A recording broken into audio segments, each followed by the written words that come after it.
Exploding Heads Horror Movie Podcast, episode 37 is here. I'm Dave Z. I'm here with Brandon, and I'm here with Christian. Say hello, guys. Hello, hello. Oh, no, you're not stealing my thing. I let you go first, and you were supposed to say it, and you didn't. I'm not going to. No, I'll pick the day that I say it. I didn't say to say hello, hello. I said say hello. One hello. I he did say hello, hello. He said hello, hello. Oh, shit. All right, I'll stop. It's literally enraged you in about 3 seconds of I'm such a control freak, right? Someone just told me that not too long ago. They said stop trying to control everything. So I mean, ask these two guys. Am I a control freak? I mean, I must be if I can't accept. I don't think so. No, I always took it as just passive aggressive behavior. By me? I'm kidding. You've never told us not to do it. I want to be one or the other. See, inside I'm aggressive, but I try to be passive. So it's got to be one or the other, but you can't combine them because that's just fucking shitty, you know? So. But I don't feel like you're a control freak. Thanks, man. Good. I try not to be. But anyway, I just control LOLO. But no, I'm saying it. What is the world coming to? Okay. Everything's perfect. Yeah.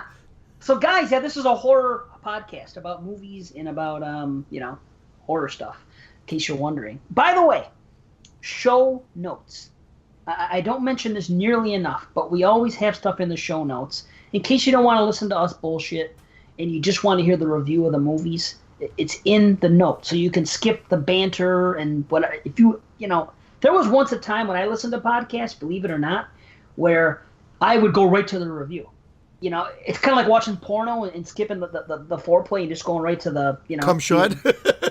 No, not the cum shot. That's the end of the show. That's credits rolling. No.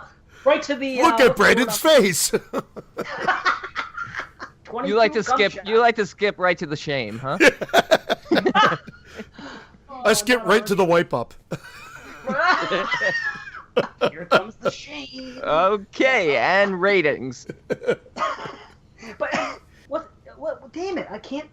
I've used the word a million times, and now that I'm on the air, I can't dissertation. Remember. No.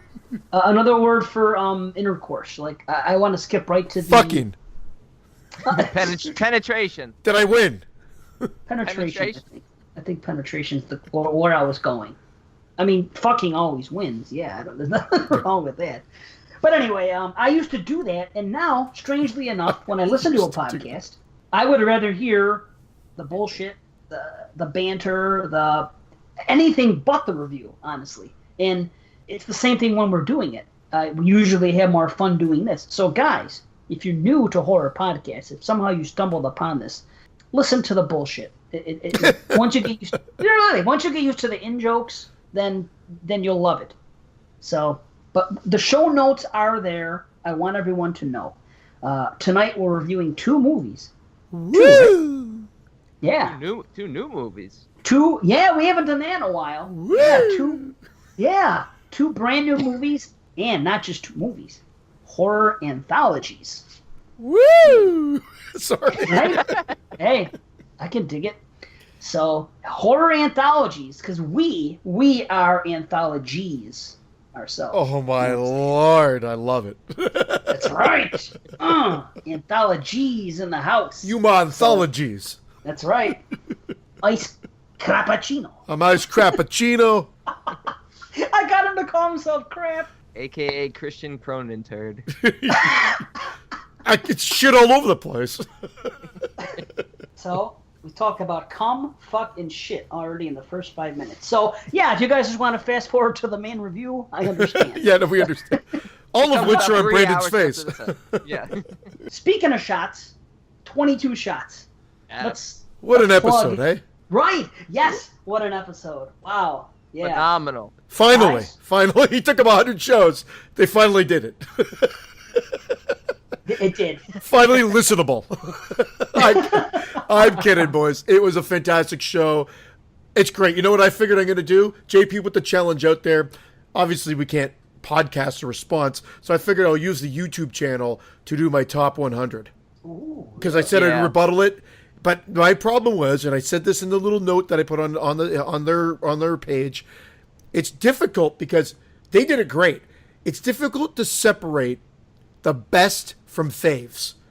Yeah. And so you almost have to have two lists. Now, those two lists could have almost identical movies on them, but just the chronology, I think, will be a bit different. Will be different, and there will be other movies on there, of course, too. They did a great job, to be honest. Like, after listening to all 100, I didn't think like anything felt like it didn't belong.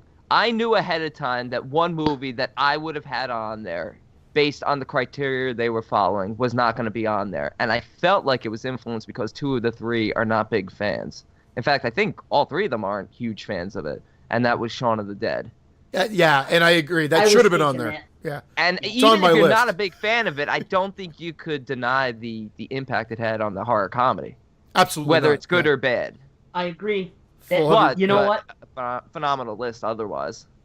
Great show, and I don't want to get into the particulars in case they haven't listened. But if anyone's listening now and has not listened to that show, there's a good chance you're finding us on the Horrorphilia, horrorphilia.com or the feed, or maybe not. But either way, if you're not listening to 22 Shots, you should be anyway. But specifically right now, go listen to episode 100 with the 100 greatest horror movies. And we don't want to spoil anything. I don't want to say. There is some things I'd like to say, but there's one movie I thought should have been rated in the top 10 and wasn't, and take a drink.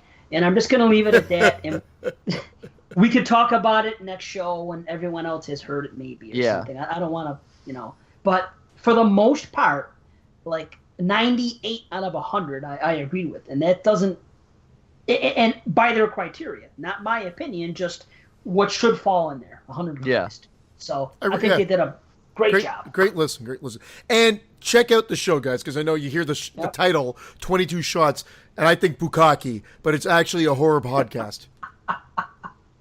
Yes, 22 Shots of moods and horror. There you go. I mean, what else was there to say? There was something else. Well, a Galaxy of Horrors and the Dark Tapes are the 2 anthologies we're covering tonight. Let's be professional and say it at the beginning. Oh, we have a sponsor, Horror Pack.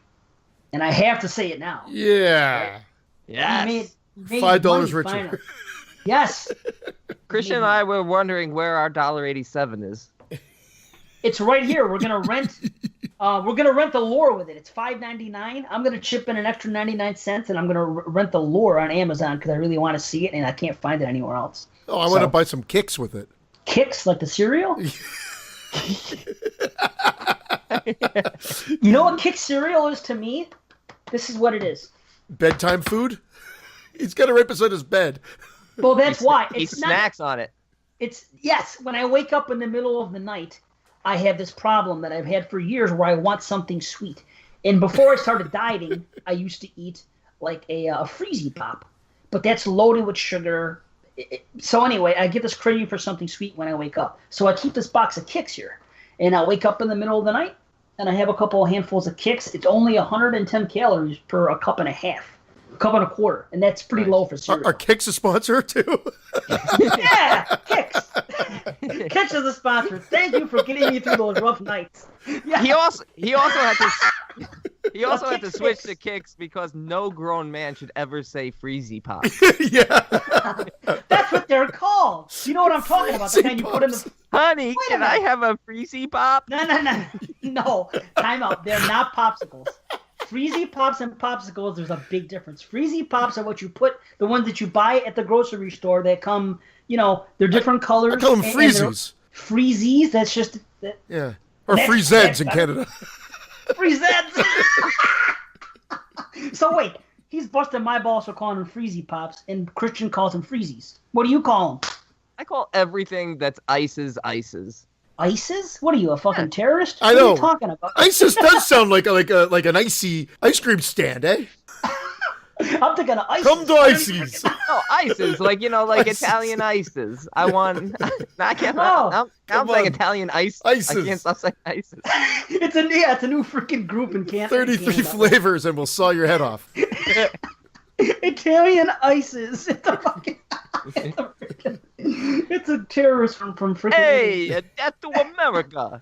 Hey! Oh, it's me, Icy. Icy. Me, Mario. Italian Isis. Okay. Shit. Can we talk about Horror Pack? I want to give the the thing out. Maybe we can get $5 more or whatever. Sure. It's www.horrorpack.com/go/exploding heads. So yes, we've done something. We've received something. We're gonna run a movie with it or something, and it's a start. Do we know who ordered it to get us that? Did they give you that information?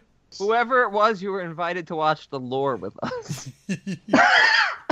And have some of Dave Z's kicks. Yeah, of course. Yes, just save some for me for the middle of the night, please. So yeah, Horror Pack is our official sponsor, and that's awesome. Guys, do you have any cliffhangers? You No. always put us on the spot. Out of the blue. Well- That wasn't even on the agenda. Do you have any cliffhangers?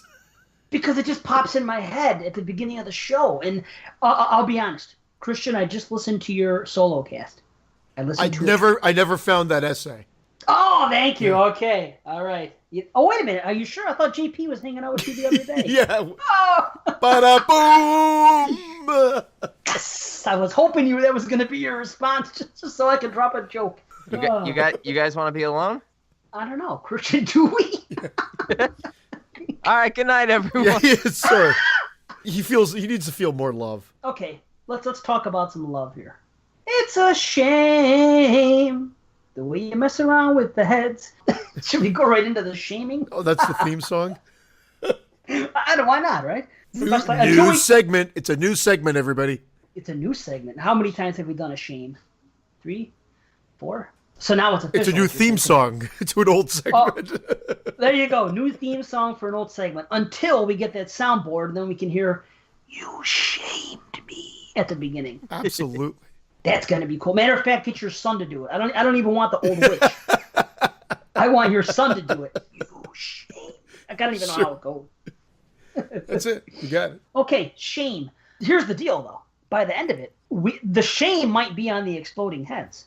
I don't know.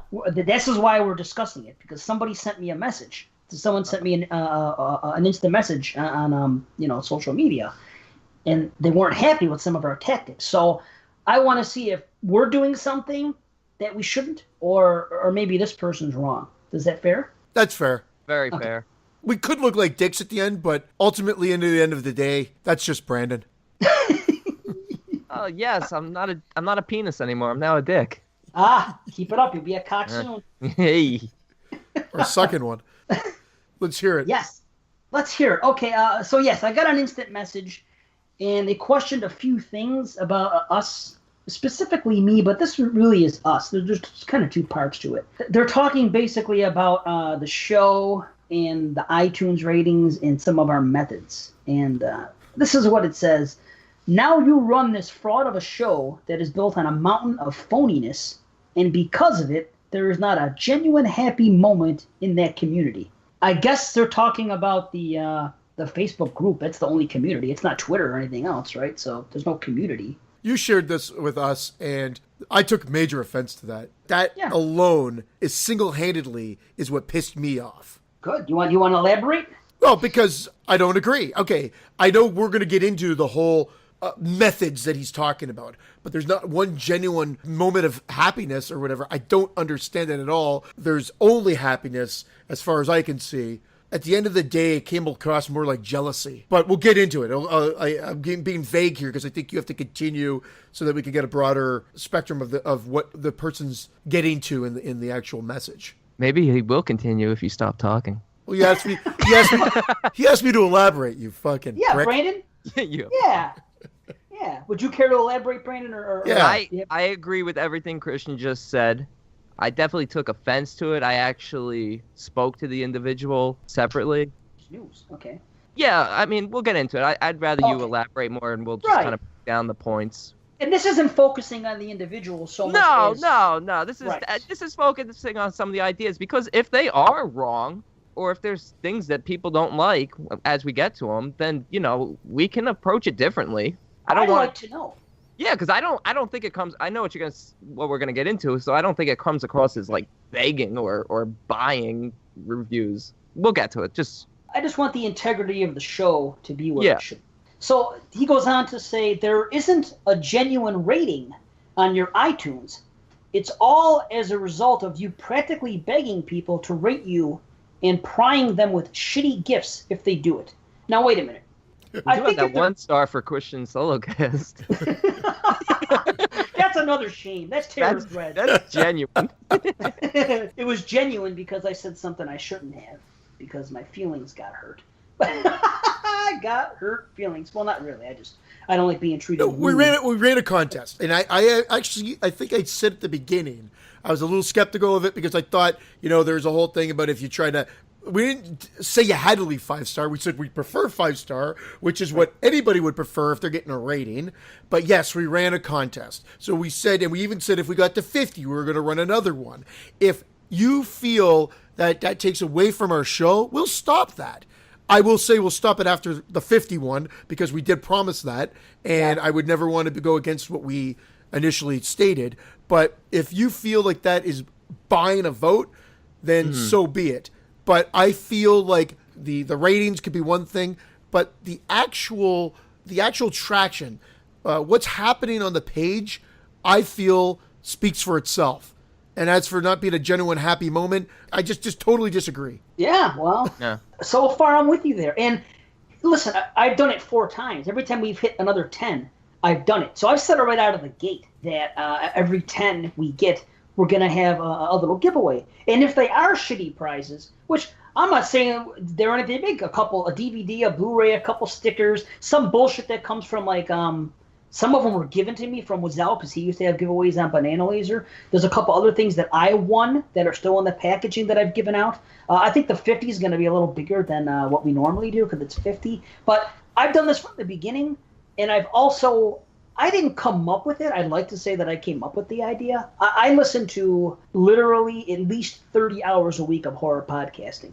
Not my own, just others, because that's why I always give my recommendations, because I listen to those shows. That's something that I took from somebody else. I did not come up with that idea. So that's that. And if they're just little shitty gifts, why are people really going to go out of their way to do that? Brandon, you got your hand up, sir?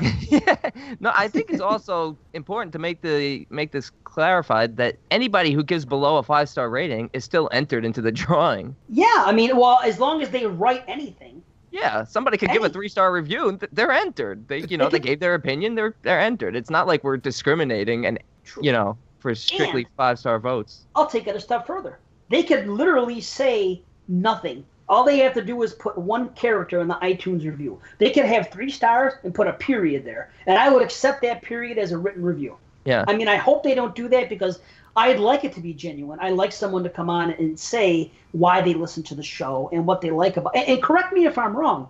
They're not going to know about this giveaway unless they're either listening to the show to begin with or subscribe to our social media somewhere. So yeah.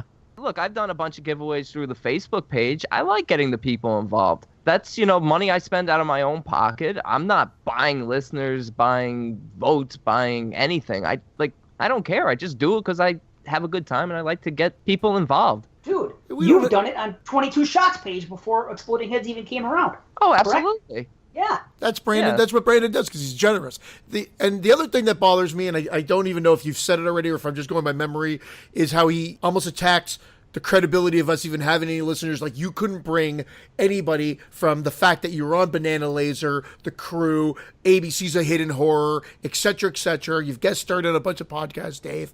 I can't say I brought a lot of people over from TGAF 13. Brandon, shut up for a second. But the reality is some people did come over, and more are coming over. And that's what was frustrating with it. And again, if we weren't supposed to take any offense to it, I'm okay. I'll get over it. But when I read it, I was like a little pissed. Hurt, pissed, the whole 9 yards. Hey, I never say this on the air, and I'm not a braggart. And we joke around about, we're number 1 and we got the ratings. Yeah, we have fun, and it's great to have that. But I mean, on the serious tip, no show on Horrorphilia has had these numbers consistently that we've had, and I'm flattered by it. I'm honored. Yes. I think it's wonderful. Now Skeleton Crew ran the game for 3 years. They came out. They were untouchable, rightfully so. I'm not taking anything away from any show. They did the thing for the longest time. They were on top. they were huge. Great community, great shows, a lot of downloads. Nobody touched them until Banana Laser came around, and we had a fluky month when we first debuted, and it kind of put Banana Laser on the map when we did those Halloween shows. I don't know how it reached so many years, but all of a sudden, BL blew up because of that one October. I want to say it was 2013 or 14, whatever it was. It was our first year, and somehow that leaked in Banana Laser Halloween. We ran that whole month, so we ended up taking the crew down for 1 month. And that was the first time it's ever happened. And then right after that, a month later, guess what happened? Skeleton Crew came back on top. Banana Laser was a steady second tier, not second tier. It was a second downloaded show. I wish it was second tier. It was a second downloaded show on the Horrorphilia Network. So Skeleton Crew then continued to have the number one forever. The fact that all of a sudden it took a little time, I think we took number one on our debut show. And then we were just hanging around there for a while. Then 22 Shots joined, and they get massive downloads too. And we're kind of neck and neck with them. Yeah, it's the community, and this is what drives me crazy because I mean we're going to come across like assholes right now, maybe bragging about it, and that's not what this is about. It's just that's the proof. That's the actual end of day fact. But we're saying we're a community. Check out the other shows, and if this wasn't brought to our attention and it was so insultingly written, I wouldn't even have thought twice about it. But I'm like, all I could think, and I said this earlier, and it's broken record again, it's jealousy. It's upsetting because we're doing this for fun. I want to get laughs, and this is why I want to get out of this segment, because I really want to make people laugh and let's talk about horror. Combine those two things, and I'm a happy camper. Hell yeah! It was clearly written in a state of anger, and some of the things said definitely shouldn't have been said and were insulting to all of us. But the thing to remember is that we really don't care about the numbers. I mean... No, really it's nice and it's fun. It's nice and it's fun, but we got to remember it's a product of all the work that we do. Christian with the editing, Dave with all the promotion. I mean, this guy, he's on every social media pushing the show, and to even take offense to that, saying, "Oh, you're out there trying," he's not out there trying to. He's out there promoting the show. He's not trying to buy listeners, buy votes. He's out there pushing the show. We love doing the show. I've said it from day one that I would do this show if only one person was listening. You know, if nobody's listening, then we could just turn off the recorder and just chat with each other. But as long as one person wants to hear, we'll record. But you're doing so much hard work in terms of promoting the show. This is you're taking lead on this. I'm doing okay with it, and I think that's helped. Thank you. You know, I think it's helped a little bit. I think all of us have helped. You brought in some people from 22 Shots. You brought in your TGIF people. I brought in my Skeleton Crew Banana Laser people, and that has a lot to do with it. And truth be told, 22 Shots hits more ears than we do because of YouTube. Because they get moved channel, it's 500. So we're not even sitting here fronting saying that, we hit more ears than everybody. Not that it matters, but I have no problem admitting that, and I'm not saying we're number one. Well, 22 Shots hits more ears. Some people might go, what the fuck are these guys going on about? Because I don't even know if we gave enough context to the letter that we got. We read the letter ahead of time, so we're fired up still. I apologize to you listeners out there. They're going like, guys, what the fuck's going on? That's what the show notes are for. Yeah. That's what the timestamps are for, right? I think we've said everything we want to say. This is what it says. Okay, this person, they are also on a podcast. So there's a comparison here. And it says, when I look at my ratings, I will know that I earned them the hard way. When you look at them, they will reflect how you approach life, taking the easy way out as always. Okay, that's what was said. That's what I want to know from the listeners. Should we be shamed? Because if you guys think that we're doing something cheesy, and we shouldn't be, and it's a cheap way to get some iTunes, because we've been told from the beginning, and I've heard this on every podcast, even Tier 1. You listen to Shockwaves, they say, hey guys, go and rate us on iTunes. Everybody. I listen to the Taz show, it's a CBS radio, he says it. Tier 1. It's on every podcast that I listen to. Right. Yeah. So non-horror related is what everything. Yes. We've always been told that the more ratings you have on iTunes, the more your show is going to get noticed. And everybody that has a podcast wants their show to get noticed. More ears. Why not? More to the family, more downloads, whatever. Of course, more the merrier. So what? There's nothing wrong in that. So that's something that everybody is attempting to do.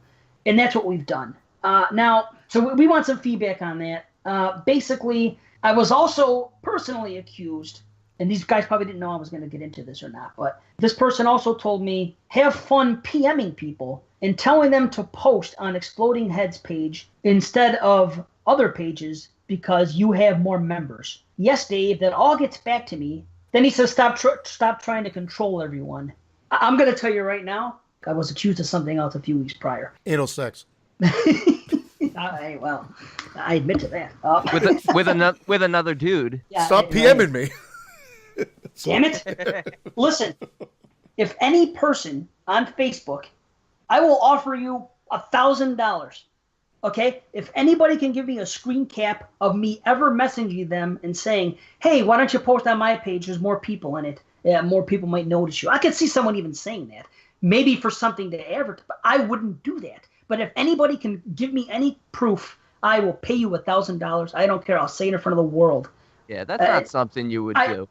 Dude, absolutely not. I hate asking anybody. There's something about my personality that I wish wasn't a part of it. I hate asking anybody for anything. I don't even like asking Christian to do the write-up at the thing. I feel bad because he's already done so much work with the editing and this and that. And sometimes I wait till the next morning because I don't want to say it right away. I'll say the next morning, hey, Christian, because he does it really good. When you put up the thing, could you do a write-up of what this show's about? I don't even like asking Jason. He talk words good. He does. I don't even like except asking... on the show. I can't speak. Well, yeah, we all stroke out here. Yeah. The only time I ever asked anybody to post anything in our group is if they are a podcast, and a horror podcast, of course, and they post it somewhere, or I make friends with them and I say, hey, feel free. That's always the term I use. Feel free to post your new episodes in our group page when new ones drop in. Also, I started a group called Horror Podcast Central just for that. So please feel free to do that. And I never say, so I could do it in your group. Usually they'll say it back to me. But whatever. I mean, it's a community. We're all trying to get listeners. That's the only time I'll ever message anybody. And it's usually never a message. It's usually in a thread. If you think I did that, you got the wrong guy. I don't know why that was said. I would never do that. And am I really that desperate that I want someone to post in my Facebook group? I would never ask anyone to do that. So, and I guess I'm being too passionate and too serious about it. But no, it's so not me. You have a right to be upset, and I think the bottom line is this letter came with a lot of anger and a lot of accusations that downright aren't true. And I really wish this letter had never came to you. And if there is anything we're doing wrong in terms of the integrity of the show, I'd like to know too, because I don't think so. I think we're just having fun, doing fun giveaways for the listeners, and just keeping it relaxed. I don't think anything we're doing is shady. And you're certainly not taking any easy way out in terms of working on the show. There's no easy way out. There's no shortcut home. Rocky IV, man. Awesome. Rocky IV is so much better than Nightmare 2. It's not even funny. Great movie. Anyway, we got to get out of this. We got to get out of this segment. I'm dying here. Yeah, let's get out. Let's get out. Oh, by the way, I'm going to come clean. That message was from JP. You little jumping bean, you. JP would never talk to me like that. Come on. Shane, guys, let us know. Should we be ashamed of our actions, or should this person be ashamed of his message? Or neither, or both. What do you got? Weigh in. That's all we got for Shane. And especially on our end. It's for real. Yeah. Especially on our end. Anything we're doing that you don't like, I always say voice it, or anything you want to see added. We always just want to continue to make the show better and more enjoyable for you guys. Yeah, man. Our integrity is at stake. I don't want anyone thinking there's anything fake about us. Yeah, man. Yep. I think we should take a break after that and calm down, and then we'll jump right back. So, guys, see you on the flip side of the bumper. Let's get to the rub and tug room.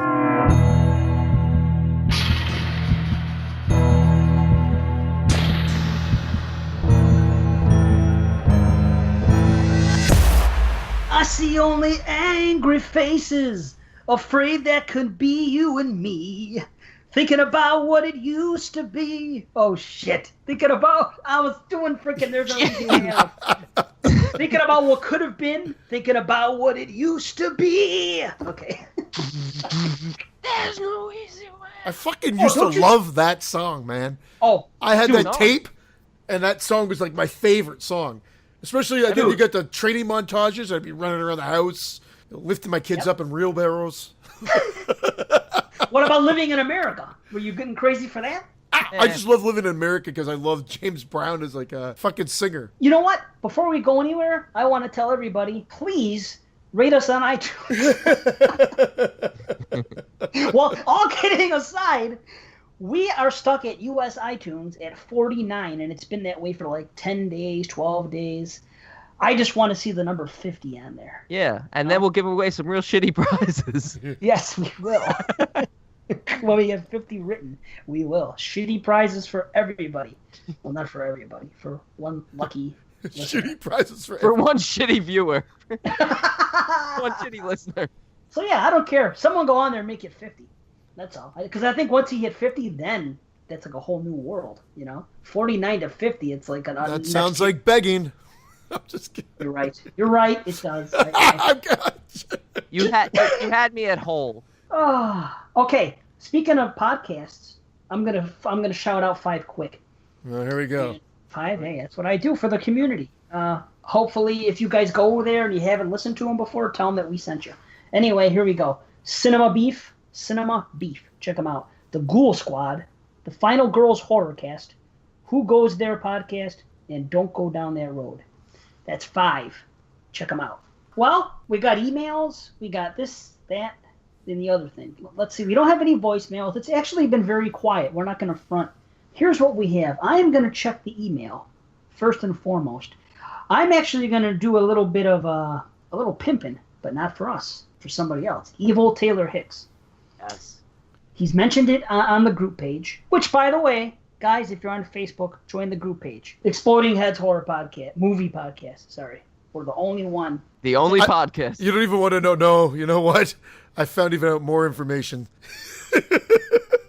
I'm dead serious. Go ahead. There's an Exploding Heads band. There's an Exploding Heads movies that is like a radio show out in like Vancouver. Well, that's Canada, though. Nobody does that. Canada doesn't count. Oh, wow. I was worried for a sec. Yeah. Well, I don't know. Man. Faculty of Horror is Canadian. They're a tier 1 show, so I take it back. But they're Toronto. You know what? Let's change our name to Imploding Heads. I'm not changing the name this far out. We're sticking to Right. it. Who wants to see an imploding head? That's gross. Exploding heads aren't gross, but Our next like version of this will be called Balchinians. nice. Okay, Evil Taylor Hicks says, "Hey guys, thanks for agreeing to plug a project from one of your Z heads. Pronounced Zed head, of course. I'm currently running a fundraiser with proceeds going to the Delaware Coalition Against Domestic Violence, an organization that works closely with the criminal justice, healthcare, education, advocacy, and social service communities to facilitate the creation of effective policies and programs for battered women and their children. Now, to sweeten the deal for my fellow horror geeks, anyone who donates any amount of money through the GoFundMe page that I have set up will be automatically entered into 2 drawings that I'll hold as soon as I hit my $1,000 goal. One random winner will get a prize pack including a copy of Scarlet Gospels signed by Clive Barker. Oh! Can't wait to sell that on eBay. He says he got it off Christian on eBay. A 5x7 watercolor print of Pinhead signed by Doug Bradley. A bunch of other cool prizes. Another random winner will get 2 books donated by horror author Adrian Rowe. First Scream to the Last takes a look at all of the best movies from the 1980s, and the follow-up Second Scream takes a look at some of the great stuff the 90s had to offer. Details about the fundraiser and the prizes can be found on the group page. You can also get details on my website. In the group page, he's talking about Exploding Heads group page because he put something up there the other day. You can also get details on my website, www.remedialhorror.com, or you can check out my Twitter page at Evil Taylor Hicks. This is a great cause, and you could win some great prizes, so be sure to donate and tell anyone who enjoys horror to do the same. Thanks, Brian, a.k.a. Evil Taylor Hicks, a.k.a. shameless plugger of his own shit. All right. There you go, guys. It's a good cause. Check it out, and you might get in on a drawing. So. And he's offered to do a lot for our show. Well, he's a great supporter of the show. He's a great friend of the show. He's doing things on our page and everything. He's been right since the beginning. We're glad to help. It's a good cause, and it's for a good friend and listener. So that's awesome. Yes, thank you. Guys, get on that. I have another email. It says, "Hello, I am in a terrible situation, and I will need your urgent help. I am in Limassol, Cyprus at the moment, and I just lost my bag containing my visual items, including phone and cash. I'm trying to sort things out with the necessary authorities. Please, I need some assistance from you. Please let me know if you can help." How much does he need? Yeah. They didn't say it. I didn't respond yet. I wanted to run it by you guys first. Let's send my credit card number. Here it is. Yeah. Give him my social. All right, Katrina, hang in there. It's coming. Those are the only 2 emails we got this week. So we have to revisit a question from last week. That question was from our homie Jim K, and he asked us about our top 5 Canadian films. Christian, of course, had his answer. Blew my load. Right off. Yeah, of course. Now, Brandon, did you come up with 5? I came up with a 5. Now, you had some concerns. I came up with a 5. What was this, Christian? Do you remember your 5 by any chance? If you give me 2 seconds, I can tell you. Can I give a shout out to 2 honorable mentions before I start my 5? Of course. Why should you do just 5? All right, so before I start, let me just say what I did is I excluded Canadian slashers because we're focusing on slashers all year, and I didn't want to blow my load on, well, what happened to be about 3 or 4 great Canadian slashers, so there's no slashers on my list. Quick shout out for Deranged and the movie End of the Line. Nice. End of the Line is good. I was introduced to it on ABC's A Hidden Horror from Brian earlier this year. Oh, really? Okay, yeah. It's a great film. I saw it a few years ago. Really good film. 2007, okay, I think, actually. Isn't it? Why didn't we mention it last week? I think it is 2007. You're right. Drop the ball. Do you want me to rattle off my list quickly? Yes, go ahead. I don't know if you did. I remember I cheated like you. Oh, I did cheat like Brandon. I said Prom Night was 6, and then I had the Editor at 5, My Bloody Valentine at 4, 5150 Elms Way at 3, Black Christmas at 2, and of course, number 1 goes to Videodrome. Nice. Refresher. All right. So yeah, right. I listened. You're gonna go. Sorry, I thought you gave yours already. I fucked up. Sorry. No, I gave my honorable mentions. It's okay. My bad. Number 5, the little girl who lives down the lane.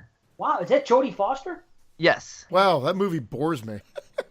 Wow. Are we allowed to comment? Can we comment? That was an awesome comeback. Finally. Thank you.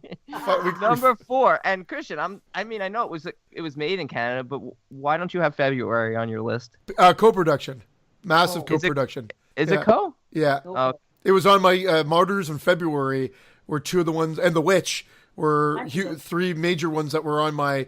I would love to include these, but they're co-productions. Yep, I listened to that podcast just the other day, so yes. Damn it! Now I feel bad. All right, I'll take February off. I'll put Deranged in at 5, Little Girl Who Lives Down the Lane at 4, at 3, The Changeling, at 2, Videodrome, and at number 1, Pin. Nice. My boy Pin. Nice, yeah, Pin. You know, Pin was a regular on Banana Leaser. Did you know that? I love Pin. He made some appearances. Matter of fact, Alex fucked him. He did. Banana Leaser, it's one of the Rolling Through the 70s shows. Yeah, listen, Pin hung out on our show. He was on a few episodes. Awesome. So, I love Pin. So, okay, well, listen, I have some that are similar to yours. There's only one slasher on there. But see, I don't think this is giving anything away because everybody knows that it's a popular slasher. It's going to be up there. So, this is my 5. Number 5, The Changeling. Number 4, Ginger Snaps. Number 3 is My Bloody Valentine. Number 2 is Pin. Nice. Number 1 is The Fly. Nice, man. Go for the mainstream Cronenberg. That's fine. Well, let me tell you. Hold on about Cronenberg. I've just become a really big fan of The Fly when I watched it for Skeleton Crew like 2 years ago when we did a Cronenberg retro. And it was only the third time I saw it in my life, and it really took me in, and I've watched it twice since. Now, I only broke my cherry on Scanners and Videodrome around that time. So talk to me again in a couple of years, with some of the other Cronenberg stuff, and that might, take the place. But right now, my favorite. But then again, I really think The Fly is that damn good anyway. So Did you just blow your load for 86 though? that's what I was afraid to. But I don't want to bullshit the crowd, the listeners, do I? No. Do you want to find out that The Fly is actually a co-production? Well, you on your damn show never once said that it was. You said that these Cronenberg movies were all Canadian. Well, let's be honest. The Canadians can't do anything by themselves. They need Americans to do half the work, so everything's pretty much a co-production. Hey, you bully everybody for the money, and we'll make the movie. Yeah. That's okay. No, because I had Pin at my number 11 spot. What'd you do, a top 50? Shut up over there. He did 11. He did 10, but he threw in an extra. Oh, you're talking about for the solo cast? Yeah. Yes. Yeah. Oh, okay. I listened to the solo, and I got to tell you, I enjoyed it even more on the second. On the second listen, Dave. Of course. Yes. 2 times Now. Zed. You know what I did for Brandon's? Right said Zed. Listen For to it at Brandon's, half speed. yeah, I did it at half speed. That's what I'm gonna do. Half speed. Brandon's was so much more enjoyable at half speed. First time I thought I'd ever say that. Probably the last time. Oh no, you already got me way better. Don't even try to. That was good enough. That was good. I had no comeback. All right. Well, I'm not gonna replace The Fly with anything else because that would just take too long. And Oh whatever. no, it's fine. We'll give it to you. Okay, let's go to another question from Jim K. Hey Dave, thought of another question for the show. Perhaps take each of your birth years and name your favorite horror movie, but also the worst movie of that year. So let's talk about birthdays. Go ahead, man. Can I do the year I was conceived, and not the year I was born? That's no fun. Well, I guess it was fun for 2 people, but I mean, it's not fun. Those were some of my best days. I was conceived in '79, but born in '80. No, you can't do that. No, wrong. 80 makes it more difficult. Wait till you hear my year. That's why it was so hard. I have like 3 for each answer. I have a hard on the other end. Oh, forget about it. Hey, you got it hard on the other end? Good for you. 1980. Come on, do your thing. Pick 1980. one. All right, so favorite movie from 1980? I'm going to say The Shining. Nice. But 3 honorable mentions for Friday the 13th, Cannibal Holocaust, and City of the Living Dead. I'm sorry, I love all 4 of those. What an asshole. And I literally just picked those 3 out of like a group of like 10 honorable mentions. Take a drink. At least you mentioned that. Okay. Yeah. Least favorite? It's weird because I've seen a lot from that year. It's a great year. But there are some films on that list from that year that I never saw. So I'm sure they're a lot worse. But one of my least favorites from the ones that I've seen is Boogeyman. Okay. Yeah. That's one of my least favorite. And, I put a second one as Terror Train just because I was so disappointed in it. But certainly... Ooh, that can't be that low. Yeah, that's what I'm saying. Boogeyman's a, much worse film. All right. Jeez. Witty. Oh, God. You know what? I'm going to do mine because it's so anticlimactic that there's just nothing to it. You have a plethora to choose from, and I have nothing. And I couldn't even pick a worse because I've watched so few movies from this year. Shame on me. Honestly, because I was born. Oh boy. Shame. 65. Okay, let's hear it. No, 1972 horror movies. The same year Sesame Street came out. Okay, I think anyway. Cocky. When I Google 1972 horror movies, did you say cocky? Oh, cookie. Oh, okay. Yeah. It's Cocky Monster. Bukaki. The Bukkake Monster. Bukkake Monster. If that is not already a porno, someone's going to listen and film it. I'll say it right now. So, yeah, 1972, I confess I've probably only seen like a dozen films, and they're not really my cup of tea. None of them are bad. I'm just not into early 70s style. But I'm going to say that my favorite is going to have to be Tales from the Crypt, the anthology. Crypt? Going with that one. Crypt. Crypt. I'm a big fan of that anthology movie. Now, as far as the worst, man, like I said, I haven't seen that many. It's really tough. I mean, if you guys look and see that 1972, I'm going to pick a movie that I actually enjoy watching because it's so bad it's good. It is still bad, so that's the best I can do. I'm going to say 3 on a Meat Hook, which I do own, and I will watch again because it's so bad it's good. It's fun to watch. but I guess I could say it's the worst movie. But a lot of these other movies I just haven't seen. I haven't seen Blood Freak, Dracula, Prisoner of Frankenstein, The Blood Spattered Bride, Invasion of the Blood Farmers. What's with blood this year? Wow. Oh, shit. The Thing with Two Heads, The Red Queen Kills Seven. I might like that movie. Did you see Night of the Lepus? I don't remember it. Is it the one with the giant rabbits? Yep. I have not seen it. I don't really watch large creature movies. You know what movie you should see from that year? And it's also an anthology, and it's really good, is Asylum. I've seen Asylum. Oh, okay. I love Asylum. It's good. It's good. I have an affinity for Tales from the Crypt. Don't Torture a Duckling. That's another good one. Ben. I never watched a movie about a rat. What do I care about a rat? It's a good movie. I like Ben. It might be. Dr. Phibes, Dracula AD, Last House on the Left. Yes, I've seen that. I own that. I've seen that several times. But that Horror didn't make Express. What do you say? Are they naked? No.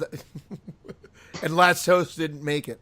No, I like Last House, but when you get right down to it, I think Tales from the Crypt is the better film. It's probably a top 5 anthology for me. Matter of fact, when we did our last anthology show, I think we did our top 5s. And top 3. I think we just did the top 3. Okay. Yeah. Actually, I'm not gonna lie. I haven't seen a lot of those films either. I've seen a bunch of them, probably more than you have. But I think there's a real treasure trove of hidden gems in there. Well, you're the guy. I really but again, even some of the ones I actually own that are on the list there that I haven't watched yet. But I hear good things about a lot of those films. Yeah, they might be good. I just don't know if they're my style. Look at the Barren Blood. I can't believe how many blood movies there were. Barren Blood is also Bava. Man, oh, is it? Yeah.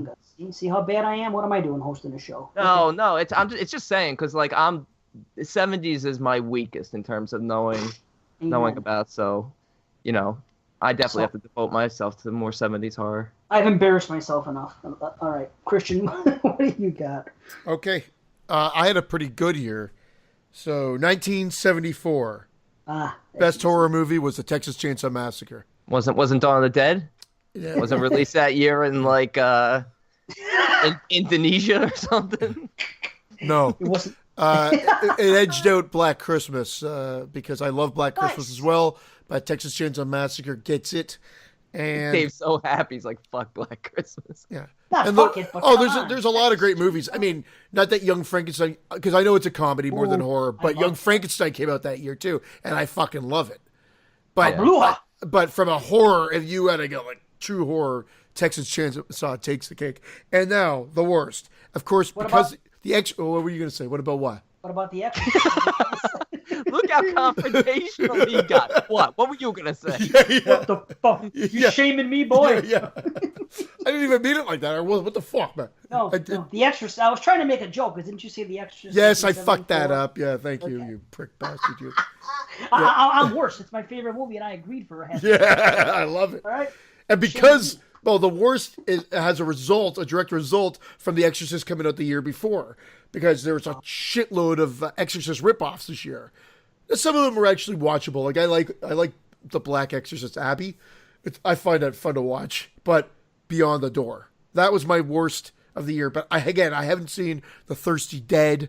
And when I looked through the list, there's a few other ones I hadn't seen. Bad Ronald, I think was one of them. You know what the funny thing is? I just bought Beyond the Door. That's the last movie I bought. Was the Blu-ray version of Beyond the Door. Did you watch it yet? No, not yet. I just got it like a few weeks ago.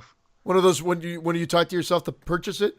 Should I buy Beyond? Yeah, buy Beyond. I got Beyond the Door. I gotta send it back now. No, recommended by a 70s horror friend. Really? I just listened to a podcast this past week where somebody was talking about how they enjoy Beyond the Door. I forgot what it was, but they said that. Isn't that weird? Wow. Maybe it's so bad it's good. Yeah, and maybe they could go fuck themselves. But you know what's funny? I didn't realize it came out this early. It was Arnold Schwarzenegger, Oliver Stone's Seizure. Yeah, came out in 74 as well. And Seizure is called a slasher horror in the description. Really? A slasher? Yeah. Wow. Actually, another pretty good year. You got The Barn of the Naked Dead, which I liked. Isn't Deranged 74? Yeah, Deranged is 74 too. Deranged. Yeah. Killdozer. I saw that one. Made for TV. You know what I haven't seen yet, but everybody just raves it and always tells me to check it out or to buy it, is Sugar Hill. Oh, that's good. Check it out. Yeah. Good years. Good. I think we had 3 good years. I don't know. Well, I don't know. Maybe we'll draw 72 on the next 22 shots thing, and then we'll have to watch 72. You know? I think it'll be good for you. I think you'll have a newfound appreciation because it definitely was my least favorite decade. But now that I'm starting to watch, not a lot more, but little by little, I'm enjoying it. I have an idea. This is the year of the slasher. Maybe next year will be the year of our the bell bottom. The year of the bell bottom. The year of shame. I'll have a shame. That's a great idea, Dave. What you just said. Thank you. The year of our birth year. And here's what we'll do. We'll have a big show. We'll have 3 big shows. Three big shows. One will be about 72, one will be about 74, and one will be about 80. Hell yeah, my favorite year. Well, there's at least 2 good years. Yes, but it'll give us a reason to watch. And then there's 74. What a fucking prick. Can we swap out Jews? Can we get Jeremy? We should. Maybe we'll do that next year. It'll be the year of the swapping Jews. Hey, I could just sit here. And say, hey, you Canadian asshole. Hey, you Italian fucking asshole. You swap me out for moods? Yeah, you could be the Canadian. Right. Imagine that. Oh, wait, no. Then JP. Oh, yeah, that won't be cool. Imagine I prefer Mexican to Italian anyway. Oh, why? Italians speak English, at least. No, I'm talking about food. Oh. I ate Mexican. Oh. That's why you assholes are building a wall. Oh, please. Oh, We're all coming to live with you, Christian, when shit really hits the fan. Not like it hasn't already. And with that, we should move on to something. What's next? Maybe a movie review, huh? Yeah, man. Yeah, we do those on this show? Yeah. I think the listeners kind of like them. You guys want to talk about Galaxy of Horror? I know Christian does. It's Canadian. Yeah. I think this is going to be an interesting review, mostly because of the Canadian thing. And I think anthologies are always fun to review anyway. That's why we like And there's a lot of stories. 8 stories in this. And you know what? It's not traditional. It's great how they literally they're 8 short films that they made and they popped them into a movie. I thought that was a great idea. Yeah, it was. You know, that's where I'm going to disagree because that seems where in modern films, in modern anthologies, that's something that everyone's doing now. Like the ABC Tales of the Halloween. one. Tales of Halloween. I hear you. And Tales of the Halloween. He knew I wasn't going to let it go. Are you wearing an ascot? I just wish. No, it's my bed sheet. An asshole with an ascot. Look at this asshole in an ascot. You ascot wearing motherfucker. Galaxy of Horrors, 2017. I'm not going to tell you the directors because there's about 1 million of them. Trapped in a damaged cryogenic pod, a man is forced to watch a series of horrific science fiction tales when his life support system runs out. Sci-fi horror tales. It features 8 intense stories of the unknown and otherworldly, equally wonderful and terrifying. That remains to be seen. We're going to try to do these quickly because we have triple R's, we have 2 reviews. I mean, these are short. I mean, the film's actually a little bit long, but, there's 8 of them, so they're only like 10, 15 minutes each. Do we want to talk about the wraparound now or at the end?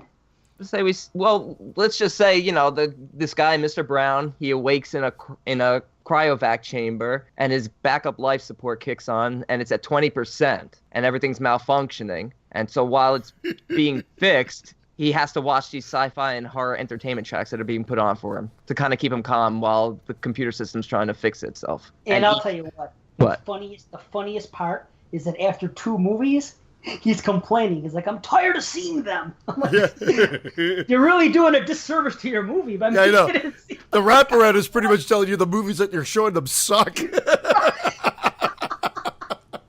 I bet that was intentional, though, because that was funny. It was funny. I'm tired of seeing him. He's only seen 2. How tired can he be? It's not like he was there for fucking 10 hours. Well, the wraparound is honestly, and when I say this, I take it with a grain of salt. It's not Sleepaway Camp 4 Survivor bad, but by any means. But it's literally a guy in one little set with a digital video camera on him, some unique lighting, and that's it. And he's just talking to the camera so that they can easily insert these 8 movies. Yeah, I could describe it Guessing perfectly, names. but it might That's all be I do. spoilerish. Saw 5 in space. Saw 5 in space. Yeah, kind of. The end of Yeah, I know what you mean. That's exactly how Saw 5. Dave, I thought for sure you'd be the one who got it instantly. I don't get it, and that sucks. The end. We don't have to wait for the podcast for you to. Okay. I know. We'll do it later. Anyway. Cliffhanger. Yeah, Maybe we'll get cliffhanger. into Just episode 38. We got one for next show. Yes. Cliffhanger. It might take 2 weeks to figure it out. Yeah, in yes. 2 weeks, we're going to start the show off with you just laughing your ass up. Saw 5 in space. I don't get it. I don't get it. I don't get it. I still Okay. don't I get gotta it. watch Saw 5 now. Oh, Eden. Okay. First one is Eden. Eden. Eden. Okay, first of all, Rue Morgue. This is a Rue Morgue presentation, Yep. and it's Canadian. So I have a feeling Christian's probably going to come in higher than everybody. But yeah, Oh okay. fuck! I don't come in high just because it's a Canadian movie. Remember, Okay. that bowling one, Gutter Balls. I was not a big fan of. Bowling for Columbine. Yeah, Bowling for No. Columbine. That damn Michael Moore. There was no bowling in that at all. I thought that was a sequel to Kingpin. I bought this movie, Bowling for Columbine. I thought Roy Munson was going to show up, and it was depressing as hell. You know what? What I liked was it was ambitious. I thought they got the look of this. You know, again, a lot of these are post-apocalyptic landscapes, dystopian, as they love to say in these movies. They love using that term, I think, to describe it. But I thought they did well. Some of them. This one I will give an exception to. I thought the effects were decent. There's a little bit of blood. Point of view at the beginning was really cool. I think they did it kind of video game style. It was like, and then it switched over. Very simple story, but well presented. I thought it introduced the movie quite well. I was introduced. This Well, one? No, This because one was okay. Look, No. I do the thing with this film, and it's look at it's Dave's for all of fucking them, face. is that the effects are cheesy, but I think the moral of each story is pretty solid.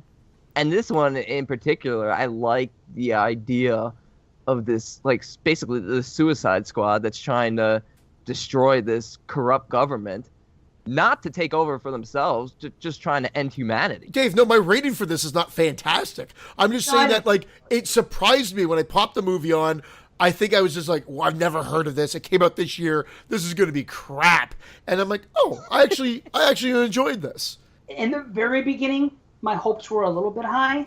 And then as it started going, I was just kind of like, okay. It's just not my type of story. There was a lot of dialogue and the reaction to medications. And then I was kind of confused who was on what side. And this guy's the president. It was kind of like 10 tons of shit packed in a 5-ton bag, you know? Yeah, the first story by far, when I was watching it, I felt the same way as you, Dave. I'm like, oh my God, I hope the whole film isn't like this, because I was very confused. It was too fast. Yeah. Yes. But it was solid overall in the end, and then it kind of, the pacing of the other shorts definitely slowed down a bit. Yeah. I guess this was a good way to start it. This was more of an action sci-fi. Yeah, it was. And I like the way it ended. Yeah, there were guns in it, so you must have hated it. Yeah. Yeah, but the guns I'm not crazy about, but at least we had a little gore to go with the guns. If you're going to have guns. The presentation was great. I mean, again, I don't know how long you want to talk about it. I'll just spill my beans. I gave it a 6 out of 10. 6 out of 10. I give it a 5. I gave it a 6.5. Wow. Interesting. So, at the end of this, are we going to tally? I've already done it. Are you guys going to tally up your votes and divide it? Yeah, I've done it already to calculate my grade. Did you include the wraparound? Because I did. Yeah, I didn't with the 8, but it's not gonna change it. It'll probably drag it down a tiny bit, but it'll still average up to the same score. Okay, all right. Well, I gave the wraparound a 4, if anybody's interested. Wow, really? Yeah, how high should I go? I didn't think it was. I just feel like it's it's a 5. It's a 5.5. It's below average. No, average. I didn't feel like it was below average. Really? So if you're putting in an anthology, and you see a guy's head guessing girls' names, and that's the gist of it. Bag of Dicks 44. Bag of Dicks 44. That was one of his. You didn't find that funny? Yeah, that's why it gets a 4. If it didn't have something, it'd be a 3. Oh God, you're a little tough on this one. What would you think, Christian?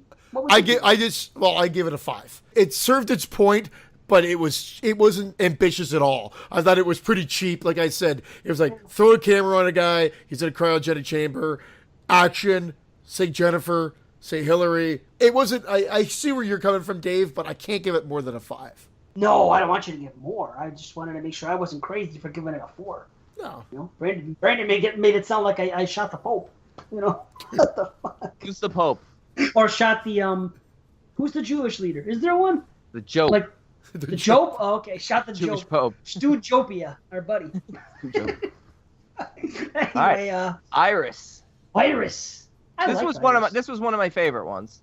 I liked it. Yeah. I had 2 that were standouts above the others, and this was one of them.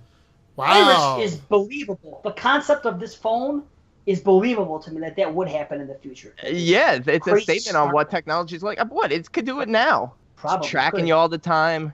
It's kind of funny where when he finds out that the phone's listening to his conversations, he says, wait, you hear my conversation? She goes, well, ever since the last update, if you go to settings, you can disable it. I go, that's freaking perfect. And that's true, you know, with the iPhones. Totally. I mean, who reads that shit? You don't know. But yeah, Iris, I dug it. I mean, it's a morality tale, right? Yeah, it's about basically a super smartphone called the Next Phone, and this guy Dave is out burying a dead body, and he's using his phone because he has to take a picture of the dead body in order to collect his bounty, and basically the phone turns on him. Yes, I didn't like one thing about it: the fact that 5 minutes later she says, "Oh, Dave, that photo was corrupted. You're gonna have to take it again." Why would she wait 5 minutes later? And when you take a picture of that importance, wouldn't you look at it right after you took it? That's my only. Yeah, but I felt like she was fucking with him at that point. Okay, I could accept that. All right. The phone bugged me a little bit. I know it's Siri and whatever. I liked the introduction. I liked the way it played out, but it didn't elevate. The fact that you said it was one of your favorites surprises me because I have 2 that I think I actually have 3 that stand out above this. Oh, really? This is my second highest rated. And I have 2 others that are rated pretty high too, but this it's one my third. It's my third or 4th highest rated. It's up there. It's in my top 8. What really can we say about this that we haven't said? I mean, without giving anything away, we've already said that he killed somebody. Tough to really go into them without getting into spoilers, but it's all about like man versus technology in each of these, and you really need to be a sci-fi fan. Yeah. You know, it tries to be more, you know, like Outer Limits or Twilight Zone. It never reaches that level. Of course but it tries. But it has ambition, like Christian said, and it does try. And I appreciate that. Look, I was dreading watching this. Just from looking at the preview, I'm like, oh, I do not want to watch this. But I found myself actually enjoying these stories. I didn't think the production was amazing. I didn't think, you know, the acting was amazing. But I thought the storytelling was decent, was pretty good, above average. They really tried to tell decent stories in a short amount of time. And that's why I came in probably higher than both of you on most of these. Really? I'm going to be sad. I thought Christian was going to come in the highest, but we'll see. I mean, here's what I'll say. There's a nice brutal fall in this one that I enjoyed seeing. Yeah. You know, the little bit of gore we saw, I think looked fine. Not great, not bad. Just, it was fine, though. I like the point she was making about the mountain lions coming and all that stuff. Brutal. Dude, yeah. Brutal. Yeah. And that's really all I'm going to say. If you guys have some more bullet points to it that you want to say before you rate it, then... No, I mean, that's literally the story. I mean, all right, without saying exactly what happens in each frame, that's literally the story. I thought this was the most straightforward because my point was, this is the iPhone Siri-like segment. That's what I put. Where all my other ones I have notes. This one, that's all I put. So it was very straightforward. I enjoyed it. 6 out of 10, though. Again. Okay. I give it a 7. I give it an 8. Wow. Yeah, you guys you are coming in high. And you know what I was doing? And is this what you guys do when you're rating the shorts? I look at it, you know, can a feature length be made around this concept? Well, no, I agree. I actually did think of that. It would be boring after a bit, you know? Fuck you guys then.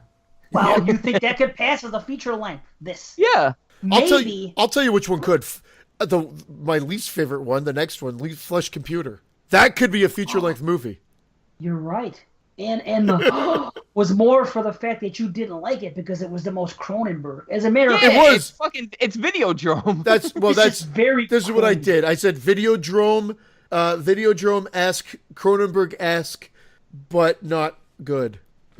I gotta tell you, I liked it more on my second view. I bumped it up, not much, but I bumped it up a half point on my second view. And yes, it is very Cronenbergian. It's strange. Cronenbergian. It's strange. Just the term flesh computer alone already sounds Cronenberg. You know what I mean? Yes.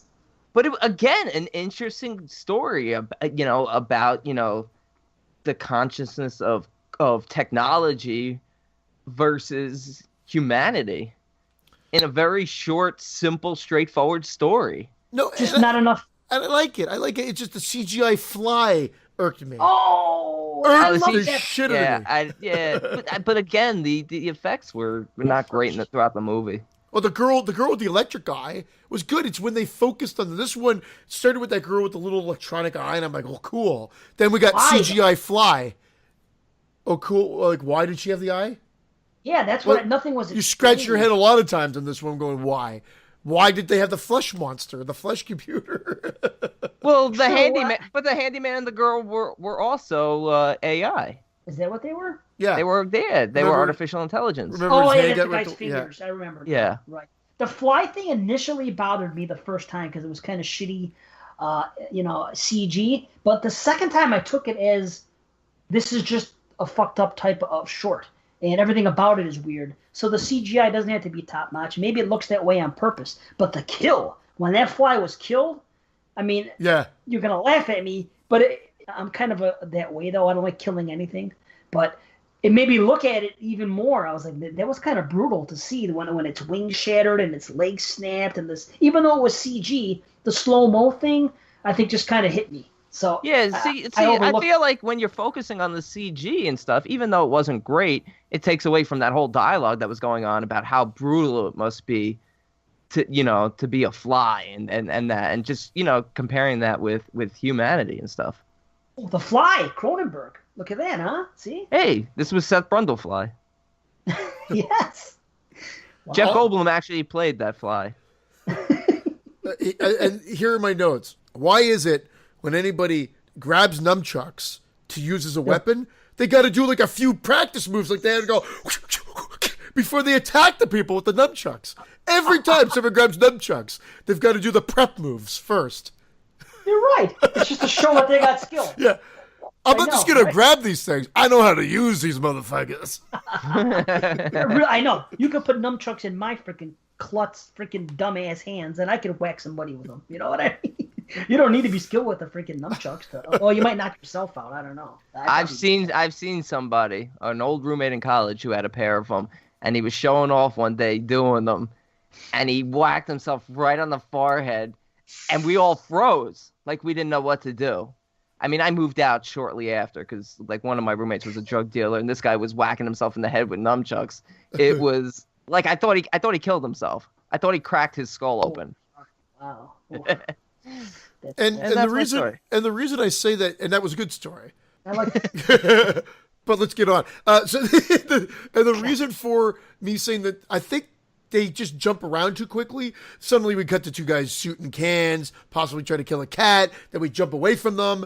And you're like, what the fuck was that? But then, of course, they get reintroduced. I mean, it's acceptable. But that's why I feel that this one could have been, for lack of a better term, fleshed out into a feature-length or a longer segment. So I agree. And that's why I think I came in low, because the potential where I thought it could go was so much more than what some of these other ones were. So wow. I actually came in just a little bit lower than Eden and Iris. Wow. 5.5. Yeah, sorry. Oh, interesting. I had 5.5 the first time, and then I told you I watched it a second, and I bumped it up half a point. So I give it a 6. So I was right with you. Interesting. I only watched it once, and I came in above both of you at 6.5. Again, I like this idea of questioning technology versus humanity, man versus machine. Well, then you must have loved the next one. The next one. This was the one. This was the one when you said before we started recording, before Christian even got on, Brandon told me that he watched one and he watched it a second time, but he was talking about one of his triple R's. So, but I thought he was talking about this segment, that he didn't like it, and then when he watched it the second time, he liked it more. But I was wrong. So that was a waste of talk. Sorry. Anyway. Well, I'll lead into this. So let's just see the first three. Now we're in episode 4, 5, and 6, or segment 4, 5, and 6. These three segments up the ante for me, and were my three favorite segments of the show. Really? Wow. Yeah. My favorite one is in these three, but it's not this one. It's not Pathos. Pathos was my second favorite. Interesting. Well, I have two in a row that are my two favorites, and it's not Pathos. Listen, Pathos to me was like one giant metaphor. It might have gone on a little longer than it had to, but then again, it was a lot of tension throughout. So I guess it was a lot of tension, but yes. a little confusing. Sorry, Brandon, go. No, what were you gonna say? I said single-handedly the reason why I liked it. Short film, and there was tons of tension. I'm like, wow. I was in. The score was brilliant. The cinematography was brilliant. Everything was great. With one guy, machinery, and all these freaking ads coming in. We will preface this by saying this is in a foreign language, so there's subtitles, but it doesn't take away from it.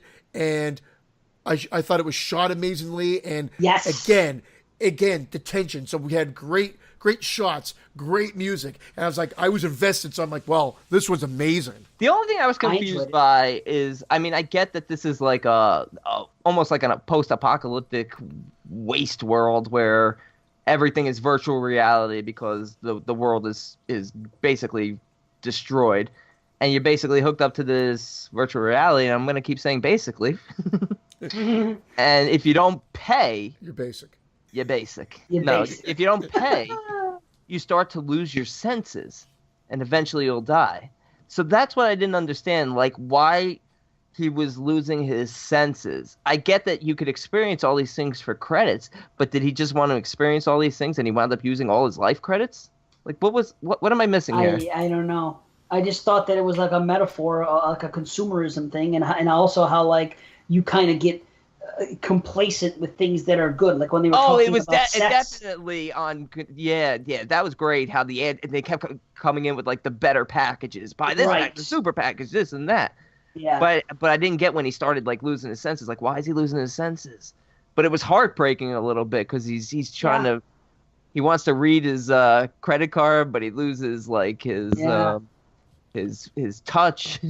And he had a bunch of different credit cards, which also is. And I thought it was just quite figuratively saying we're constantly attached to our technology and our devices, and if without them we die. Well, again, I guess if you're not, if we don't metaphor. I thought the whole point was for him to separate, but then at the end of it, I don't want to spoil anything, but I thought the goal was for him to separate from the device. Obviously, maybe I'm mistaken it, but that's what I thought the end goal was. No, you could be right. I felt like the device was their lifeline now.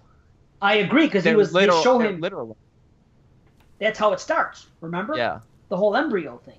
But that's true, it was... Yeah. But that's what I thought. Maybe. Well, that's the first image, so we're not giving anything away. But then maybe by doing all this stuff, because why just wake up and then have to do this routine? I thought it was to free them from that lifeline. That's what I got from it, and then he failed, ultimately. Huh, that's interesting. There's a little bit more depth to this now that we're talking about it.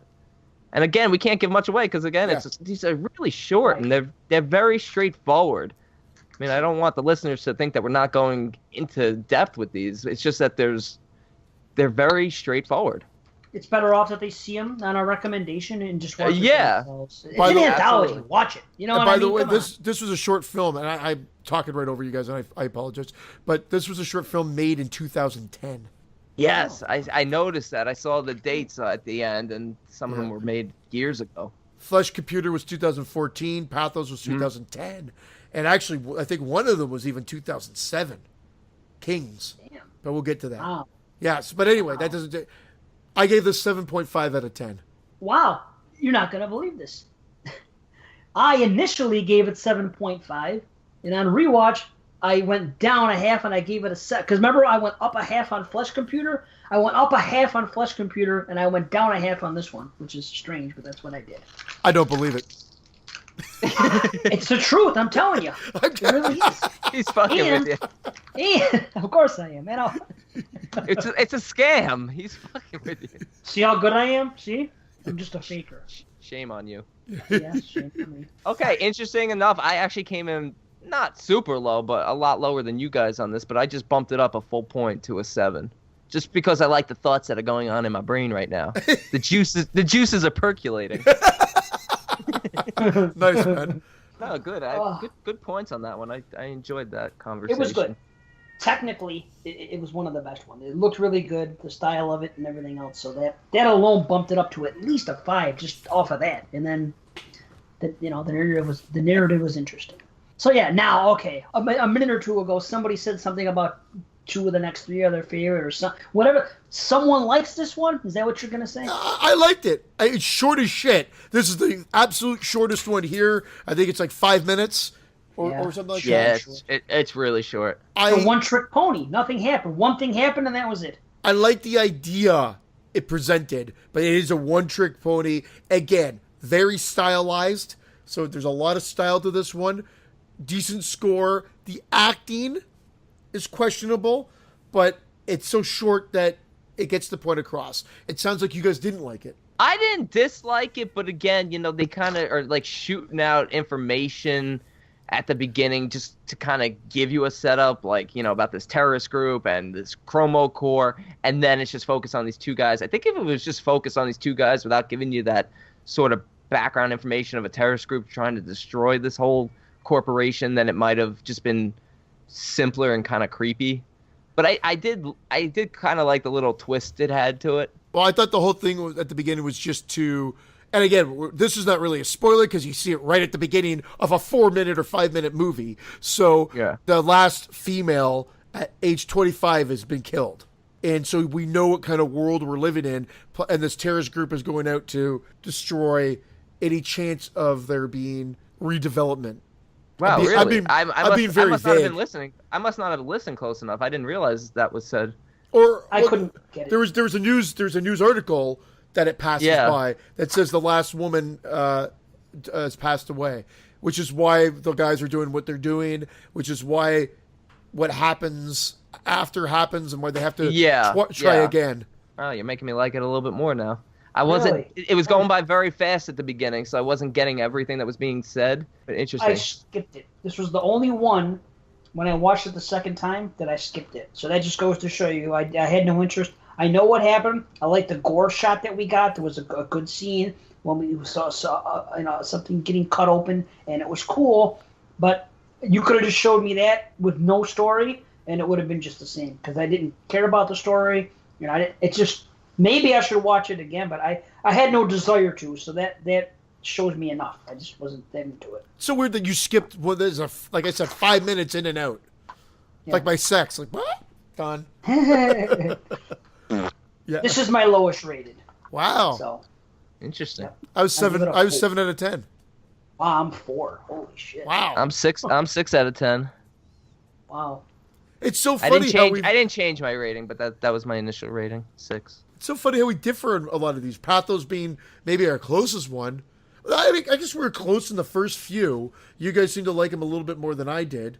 But I'm actually interested about the next one because I'll say right now the next one was my absolute favorite. Yeah, same with me. The next two are for me. The best cinematography in this. Pathos was a close consideration, but this one blew me away. Loved it in black and white. Loved the story. I love the there's actually a twist. Oh, the twist is great too. Yeah. This is the best segment of the movie. Yeah, it's called "They Will All Die in Space." It's good. It's good. Good acting.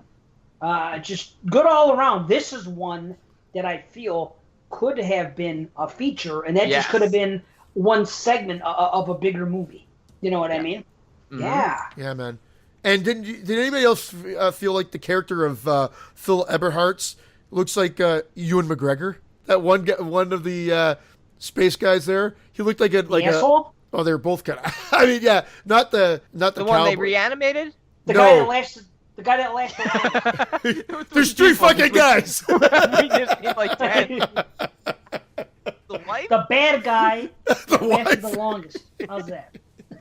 Yes. All right, so basically, just to set this one up, there's Dan and Phil. They're on this ship, the Tantalus, and they decide that they're going to wake up Alex from a cryogenic sleep because they need help to fix their ship that's been destroyed, and they're just drifting through space, and they're running out of supplies. And Alex then starts to help them, and it goes from there. And they say they've been adrift for more than 6 months at one point. Yeah. Yeah. Very alien-like, like the movie Alien. Yeah. Good Yeah. special effects too, though. The space scenes are good. The actual interiors are great. You feel like you're in Alien without it feeling like a ripoff. It's filmed in black and white, so you're going to get that sort of 50s, 65 vibe, sci-fi feel. Really well done. And the payoff is great. Great. Yeah. And there's not much more, really. You can't say too much more because that's it. Yeah, really. But to be honest, when it first started, I'm like, oh, okay, here's what's going on here. I thought it was real easy to predict. I'm like, okay, here's what's going on. And then when the end happens, I'm like, what? That was cool. What? Like a Dave no. what? That was an M. Night twist, kind of. It was good. It was very good. This one was definitely my favorite. I like the look of this one. The acting was solid in this one. Yep. This one was definitely the other one that I could have seen as a feature, like you said.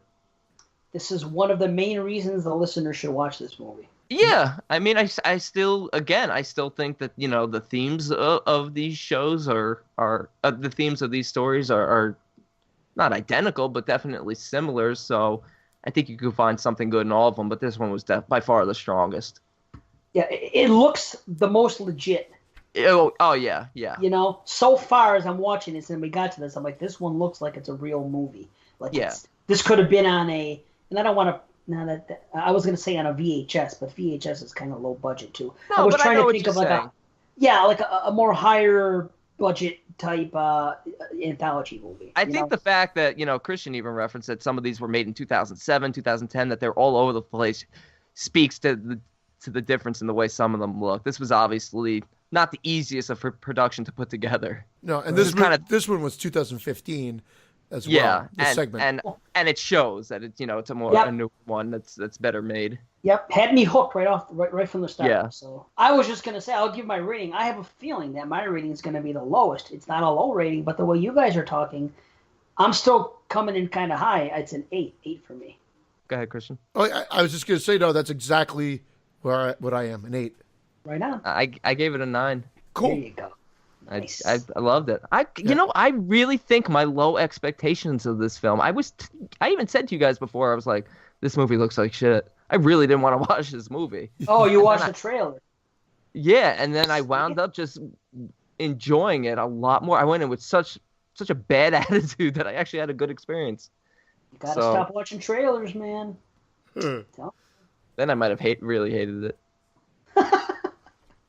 Telling ya. 9 out of 10. Number 7, Entity. This blew me away the first time, and then I thought maybe the second time it wouldn't as much, and no.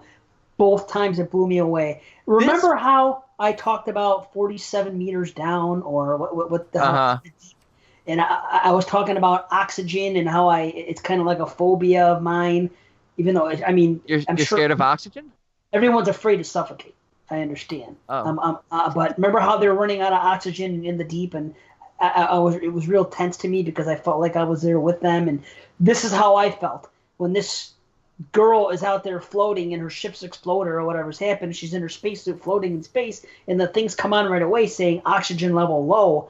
Yeah. Right away, I'm in that thing with her. I'm like, oh man, this is gonna be tough. So it spoke to me in that way, but technically, I thought it was amazing too. I was just on board from start to finish in this thing, and it really freaking blew me away. This is the only story out of all 8 of them that actually frightened me, visually frightened me. Yep. Especially in obviously in its conclusion. I was like it. I had an uneasy feeling, like it was genuinely frightening. Yeah, dude. Great music again, and and you felt the tension.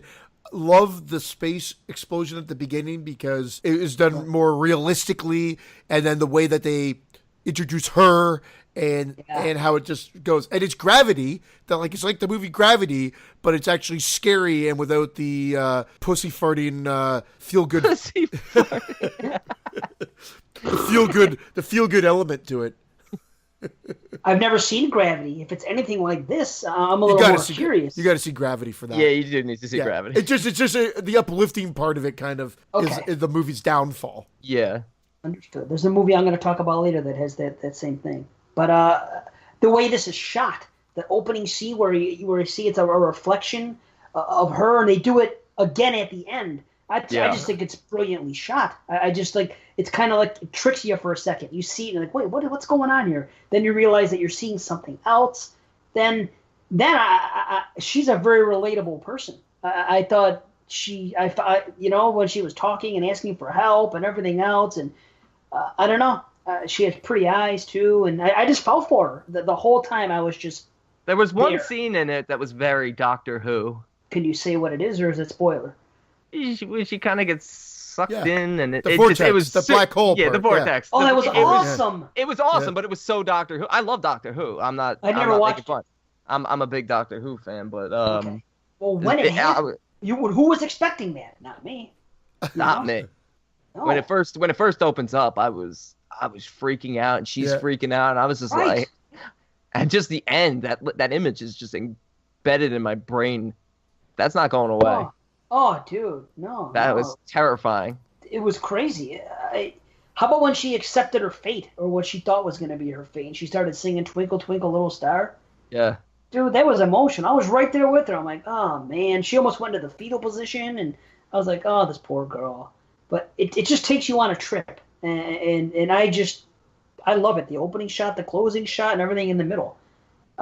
Christian, you haven't said much. How do you feel? No, I liked it. I thought of Gravity immediately, but I thought where this went when the Earth sort of gassed up, I was like, whoa.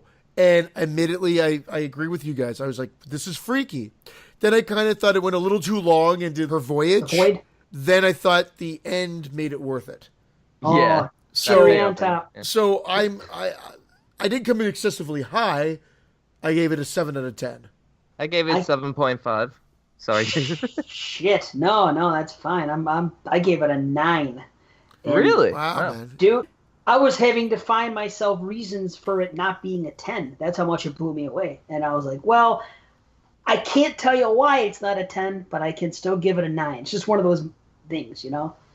It blew me. We're literally all over the place. I know we are. In terms of our numbers. And it's crazy. And the next one is probably the next one, and the last segment, if we could get to that, I think could have easily been removed from this movie because I don't think it fits the movie. Yeah, the last one really doesn't. It's tacked on, and the movie would have been long enough. It didn't need. Well, you said this one was 2007. 2007 Kings, 2007 German. I mean, at this point, why bother? I'm not saying it's bad. I'm not saying it's bad. It doesn't fit this movie. You get a cool nunchuck scene, though. Another nunchuck scene. Right. That is an awesome scene, though. Everything at the end is awesome when you get that reveal. That's freaking pretty cool. And it's just a basic story. These guys are running coke. They get a pound of coke. They take it into. It's almost like a From Dusk Till Dawn, where they just go into a bar. Exactly. Meets Phantasm. Those things, instead of spears, those things reminded me of the Phantasm things for sure. I mean, I know they were more Spider-esque and whatever, but then with drills and all that and everything. Like Chronos. Yeah, exactly. Or batteries not included. Or I saw that in the theater. That movie, batteries not included. You know what? I might have also. I was young, but I might have seen that. This is Kings with a Z. Yes. Oh, there you go with a Z.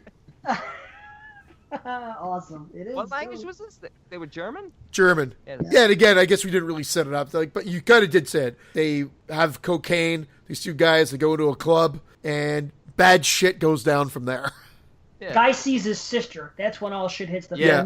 There's two guys, and they're trying to make a quick buck, and they go in there, and They're kind of given a hard time by the bartender and even the bouncer at first. And like, listen, do you want me to just do this whole pound of coke myself? Then they get it's tough to get in. It's like a private club, I guess, and yeah. And then they get in there. Luca.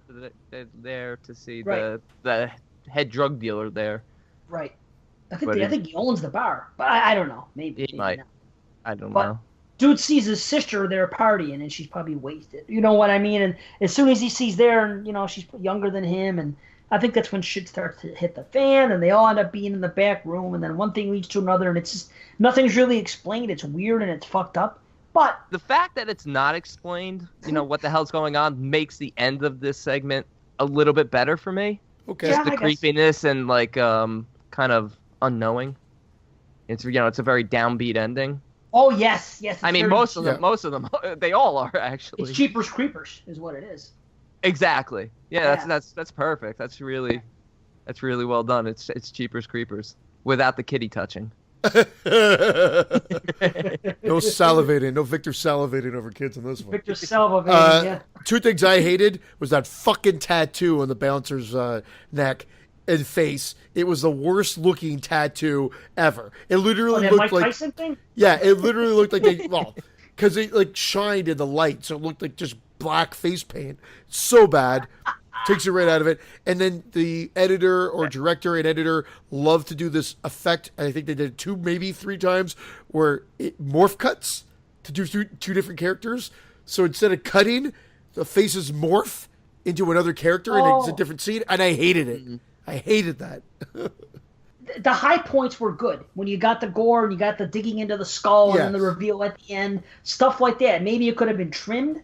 That would have helped it a little bit. Hey, do you guys think that guy had a Mickey Mouse ring on his finger? By the way, no one noticed it, huh? No. This freaking guy had a ring that kind of like the lead guy that all that shit goes down at the end. At one point, something happens and you see a close up of his hand and it's like that, and then he has like this ring. And it literally looks like it's Mickey Mouse, but like silver. It's like 2 big ears and then a face, like a Mickey Mouse thing. What can you say? It doesn't make much sense, but I still think it's cool. It doesn't make sense because it's just not fleshed out, like the computer. Yeah. This could have used more story for sure. And it probably could have been, like, it's a 30 Days a Night, almost like, I don't know, there's so much more here. Yeah. Morphing a couple of different, like, genres and movie ideas together. There's nothing inherently wrong with it. There's just not enough story there. It just sort of happens. And I gave it a 6.5 out of 10. Huh, me too. Nice. Yeah. I came in a little higher, gave it a 7. Nice. Brandon's blowing this movie. I think this is up here to Southbound of this year. No. You know what? I think I can officially say right now that Southbound, I think, is my favorite horror anthology. Period. Wow. Nice. Yeah. Oh, that's what was missing from 22 Shots, Creepshow. Yep. I have that on my list too. Creepshow's the one that started the big run of the freaking 80s. Whatever. Now 20 minutes of Dave Blown Creepshow. I will go Creepshow. Although I love Trick or Treat too. I just think Creepshow is better. Is there anything else to say before we give our ratings? I think the wraparound is above average for me. It was a 6. Like, I wasn't, like, I saw it coming, but like, it's literally 5 total minutes if you think about it, kind of. So it didn't bother me that it wasn't anything epic or overly produced. It was cheap, but it was whatever. It wasn't bad. Well, I actually do think, and even my ratings will back this up, that the wraparound is the worst part of the movie. Again, it's serviceable to make this work. You're either going to buy into this or you're not. The guy's stuck in this chamber, and to calm him down, he's shown 7 films. So when I averaged out everything, my average came to 7.31 out of 10. Oh. Okay. So if I had to go either way, whatever, I'll say 7 out of 10. Cool. For the whole movie. I had no choice on my rounding because I did my division, and I came up with 6.2222222. That's what it came down to. So I'll have to round it down to a 6 or 6.5. Really, with that 9, you went down that far? I thought. I don't know. Let me see here.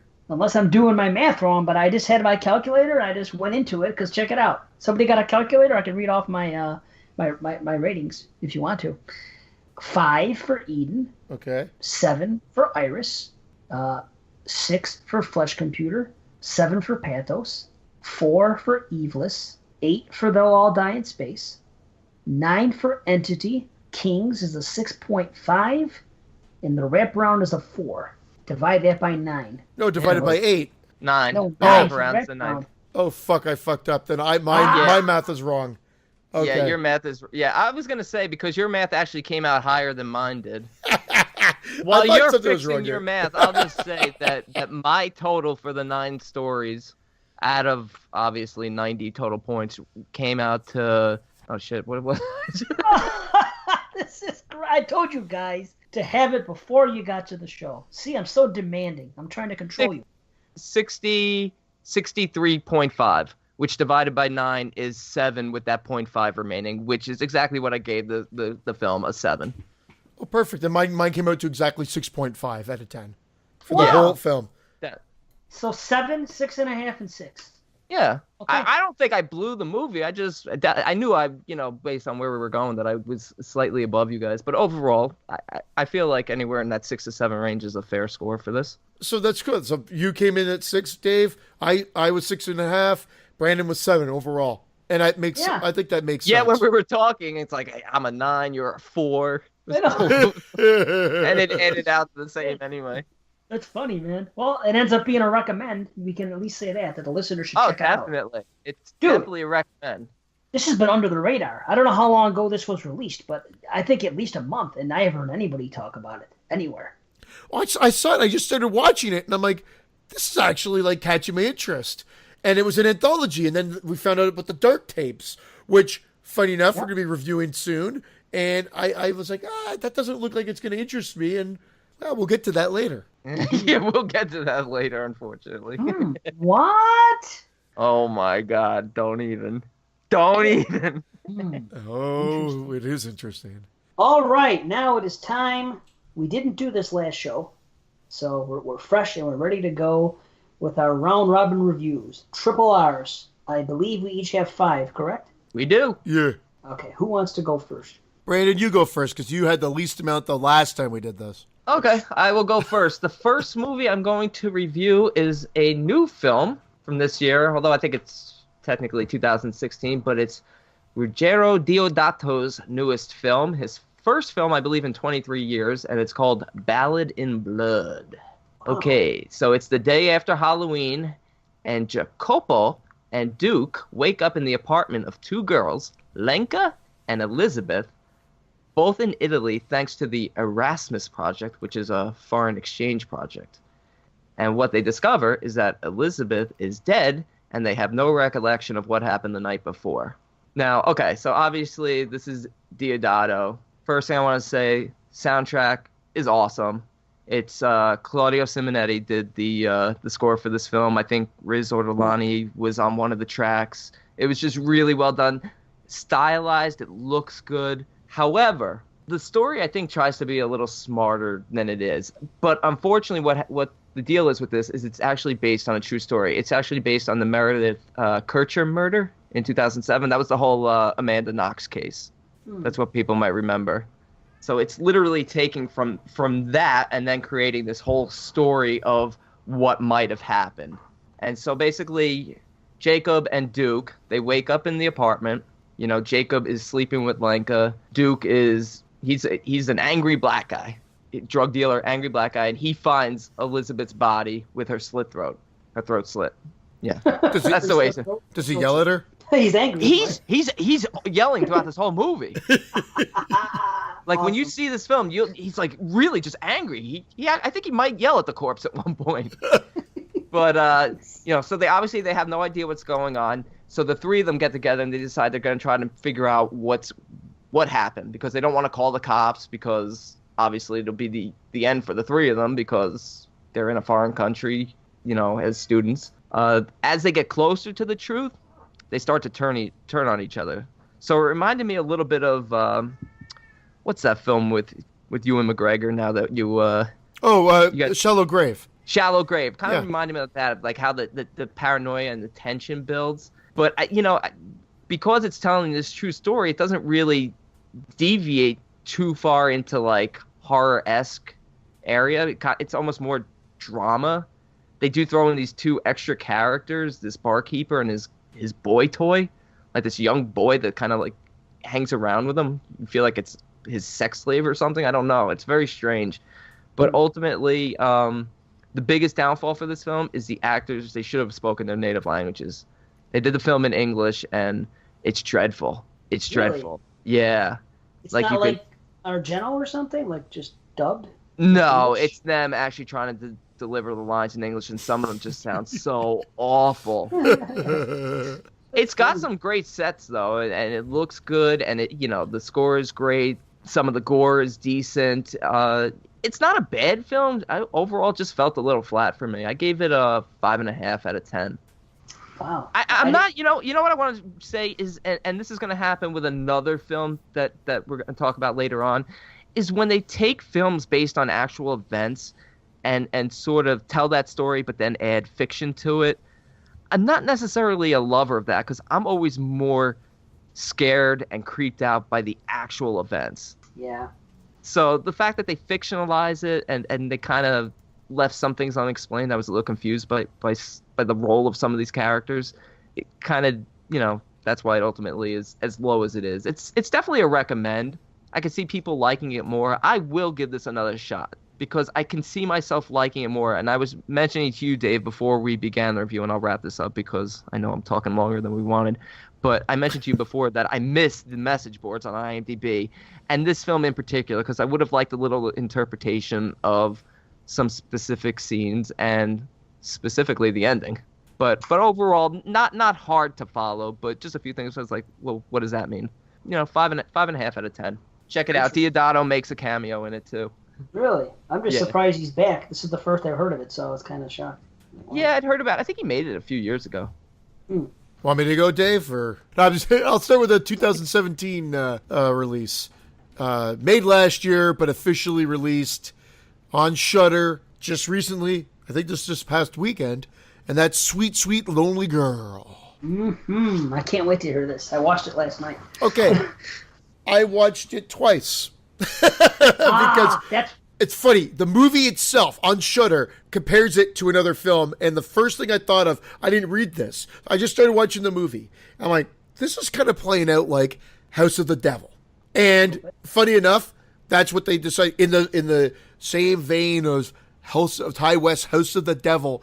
So the saving grace here for anybody that hated that movie, because I know there's a lot of you out there, is that this film, Sweet, Sweet Lonely Girl, is only an hour and 15 or 16 minutes long. Done. Which is it, 15 or 16? An hour and 16 minutes long, you fuckface freak. And there's two people in it. There's two girls in it. Yeah. Do most of it. So they're not that lonely. Everything from the poster art screams kind of, 70s, late 70s goes. They wanted to be like, let's scare Jessica to death. They wanted you to think of these movies when you're watching it. It plays out well. It's well photographed. It's well acted. The two girls are great. Beth is very seductive and hot looking. Adele's like that sweet, innocent girl, but and it kind of plays with, testing her morality of Adele. There's a scare in there that freaked me out both times I watched it. Scared the shit out of me the first time, and I was expecting it the second time, and it still scared me. Nice. However, the movie's not 100% successful because I don't even know if it knows really what it wants to be at the end. Is it a ghost movie? Is it something more sinister? It never really explains itself. Right, and I didn't understand it. And I watched it twice, and I still think I'm going to have to watch it again, so I'm not coming in overly high, but I enjoyed the movie. Like, I watched it, like I said, I went back and immediately watched it again, and I'm interested in seeing it again to learn more, see what I'm missing, or even if I am missing it, or if it's a fault of the film. I don't know, Dave, if you agree with this. Right now, I do. Okay, well, right now I'm coming in at a 6.5 out of 10. I like the movie. Something about it's just not adding up. Wow. I feel the exact same way. Exact. So again, this is like another film where the message boards on IMDb would have been nice. Yes, sir. Yes, sir. 100%. You know what, Christian? I just realized something. There was a movie that and I don't want to say it because it would be a spoiler. There was a movie that we reviewed on this very show that had a very similar ending, and I just realized it now. Yeah. You know what movie I'm talking? I can't say it. I'll say it. Burnt Offerings? Oh, and also... It just occurred to me. Like now. Not even last night when I watched it. Yeah. Just now it occurred to me. Yeah. That has me excited. The actual opening logo, if I'm not mistaken, is the Vistron video upside down. Cool. Okay. My first movie is also from 2017, so we're kind of doing the same thing here. This movie is called A Dark Song, and it's about a woman named Sophia. This comes from the UK. She is renting a house.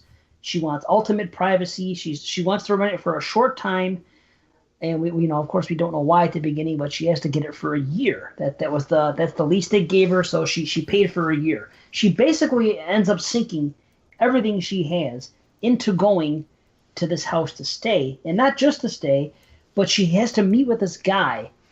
And what this guy is going to do is he somehow knows how to get to other realms.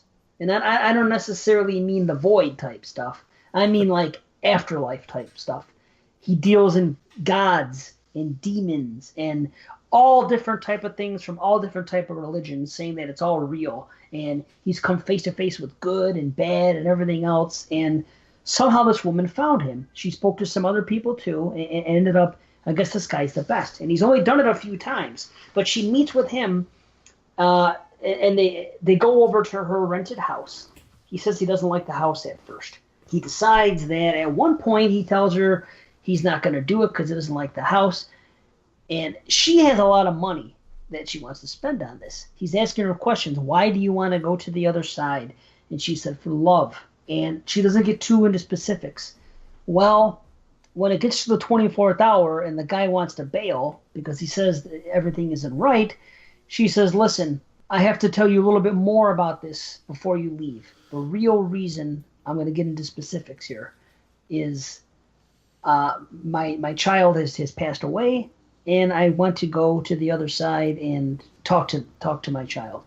And he goes, well, okay, I'll do it. So now it's funny because she's offering all kinds of money. She goes, I have 70,000. She goes, I can give you 80, but then I have nothing else left. And he's turning it down. It's like, it's not about the money. The house isn't right. I don't think the motivation is right, everything else. So he's very particular about who he's going to do this for. So they settle, they go back, and they do all kinds of old school stuff. And she has to do all this crazy prep. She can't have any alcohol. She has to fast for a couple days. She has to do all of this stuff, and it has to play straight. It's not astral projecting. It's not this. So it's this real involved stuff.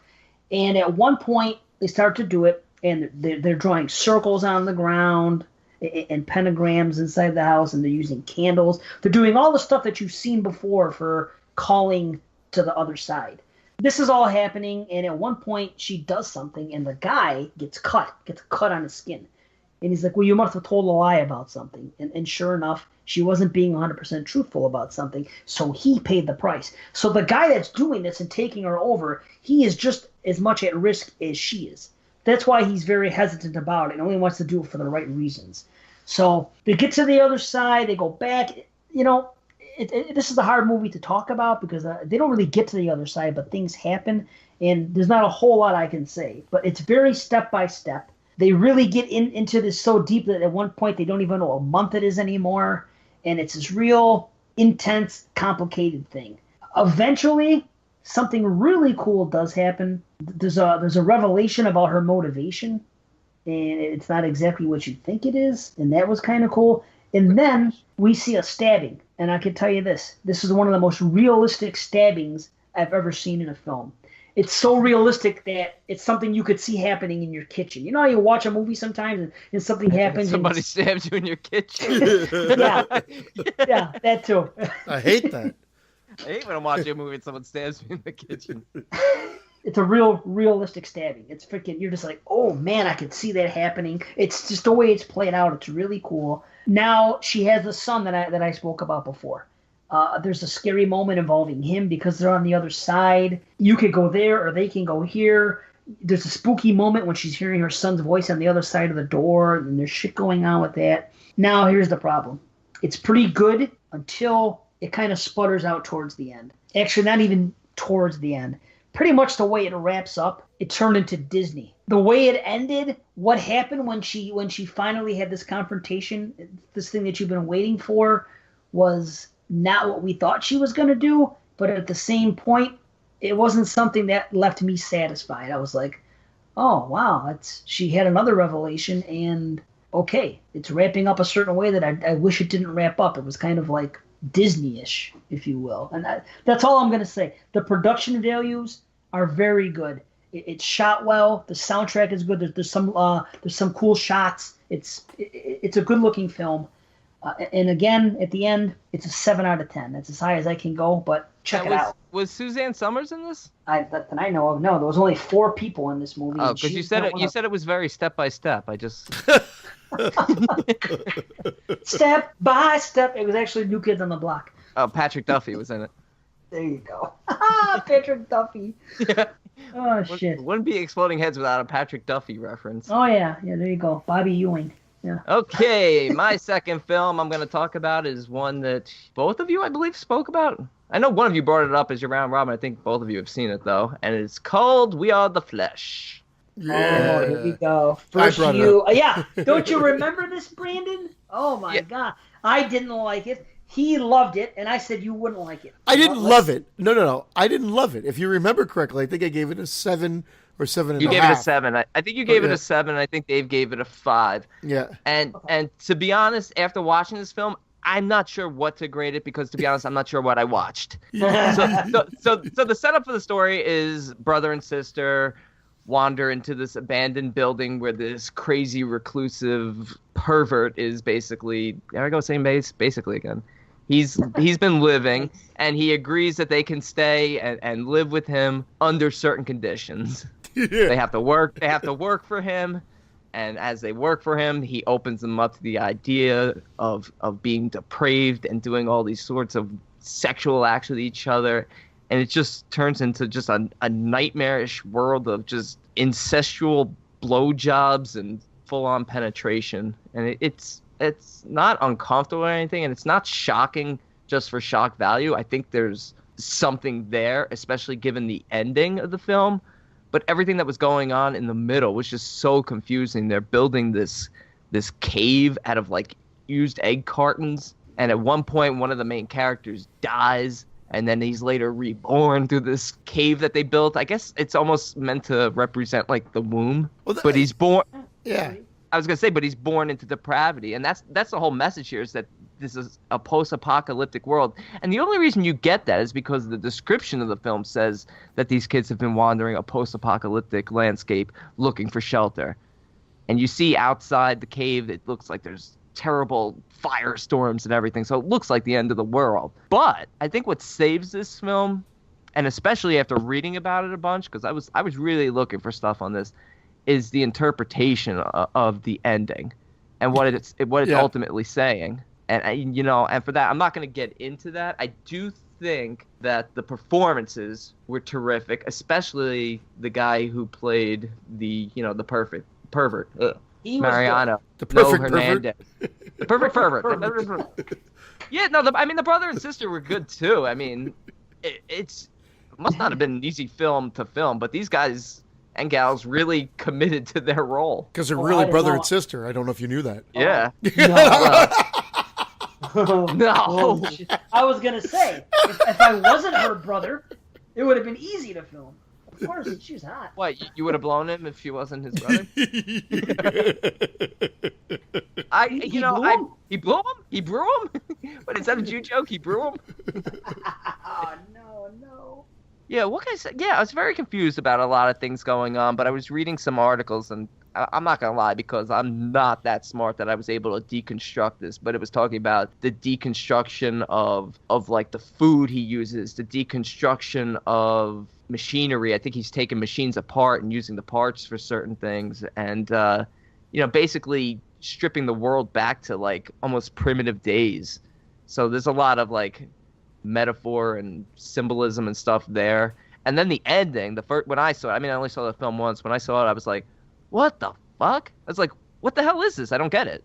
And then when I was reading about it, I was like, oh, it was pretty straightforward, yet at the same time kind of shocking. Now, originally... Look at David's face. I love it. Dude. Look, third act. I couldn't wait for it to end. It was just batshit crazy. I was very bored by it. And again, this is another film that runs super short. That seems to be a theme for this year. I don't know if you guys noticed, but these films this year, a lot of them we're getting a lot of 70 to 80-minute films, which is fine. Yeah. But some of them are dragging, and this one definitely felt like it was dragging. I'm not going to lie and say I was really into it. Overall, after the first viewing, I was right there with you, Dave. I just gave it a 5 only because I didn't really know what I watched. After reading a little bit more about it, I could bump it up to a 5.5, but that's as high as I'm willing to go unless I rewatch it, which I'm not in a hurry to do right now, but eventually, maybe. So 5.5. Fair enough. Fair enough. Fair enough. All right, well, then I'll come in with one that you I think both of you guys have seen it. I know Brandon spoke about it a few episodes back, and that is Peelers. Yeah. And I'm not going to go into the plot again. Brandon pretty much summed it up, and it's nothing that really needs to be repeated in this. It's not a hard movie to follow. I didn't enjoy this as much as a lot of people did. Like, I think, Brandon, you came in pretty high. I know Jason Wood spoke highly of it. I gave it 6.5. I think Mr. Watson did the review on Bloody Bits, and he liked it quite a bit too. You know what? I agree with what he said. I think, Brandon, what you said, pop some popcorn, throw it on, watch it. It's enjoyable, but I came in at a 6 out of 10. And again, to refresh everybody so I don't feel like this was so super brief, it's the one that takes place in the strip joint with BJ, the girl, and... BJ. Yeah, BJ. Don't call her BJ. And the people from the oil gig, the Mexicans come in and start... JP came in? Yeah, JP came in. Start spewing black shit all over the place, and before you know it, they're attacking people, and everybody's got to fight to survive. Sorry. Go ahead. Sorry. What were you going to say about the end? I was going to say, no, the very last thing felt just tacked on and kind of... I think it felt tacked on in case they decided to do another one, obviously, but didn't it feel like it was very easy for them to leave the club? Yet they just felt like they were trapped there. Didn't it feel like there were so many doors that they could have just walked out at any time? I always find that with these movies. Like, unless they gave us, literally, you walk into a place, you walk through the front door, and there's typically a back door. Done. Yeah, but they were, like, running around this place, and it's not a big place, and it just felt like, just leave. What are you doing? The Evil Dead cabin. Yeah. It's an enjoyable movie. It's fun. It's a fun movie. It's fun. It is fun. I enjoyed it. Like I said, I gave it 6.5. I gotta check it out. Maybe next show I'll watch it by. That's cool. All right, I'm going. I'm finally coming back on my found footage viewing, which I've been putting it off. I'm finally coming back. You know, I took more of the challenge. Remember the 13 lesser known found footage movies we watch challenge? I know what you watched. I watched 2 off this list tonight. Oh well, I know one of them. One of them is called In Memoriam.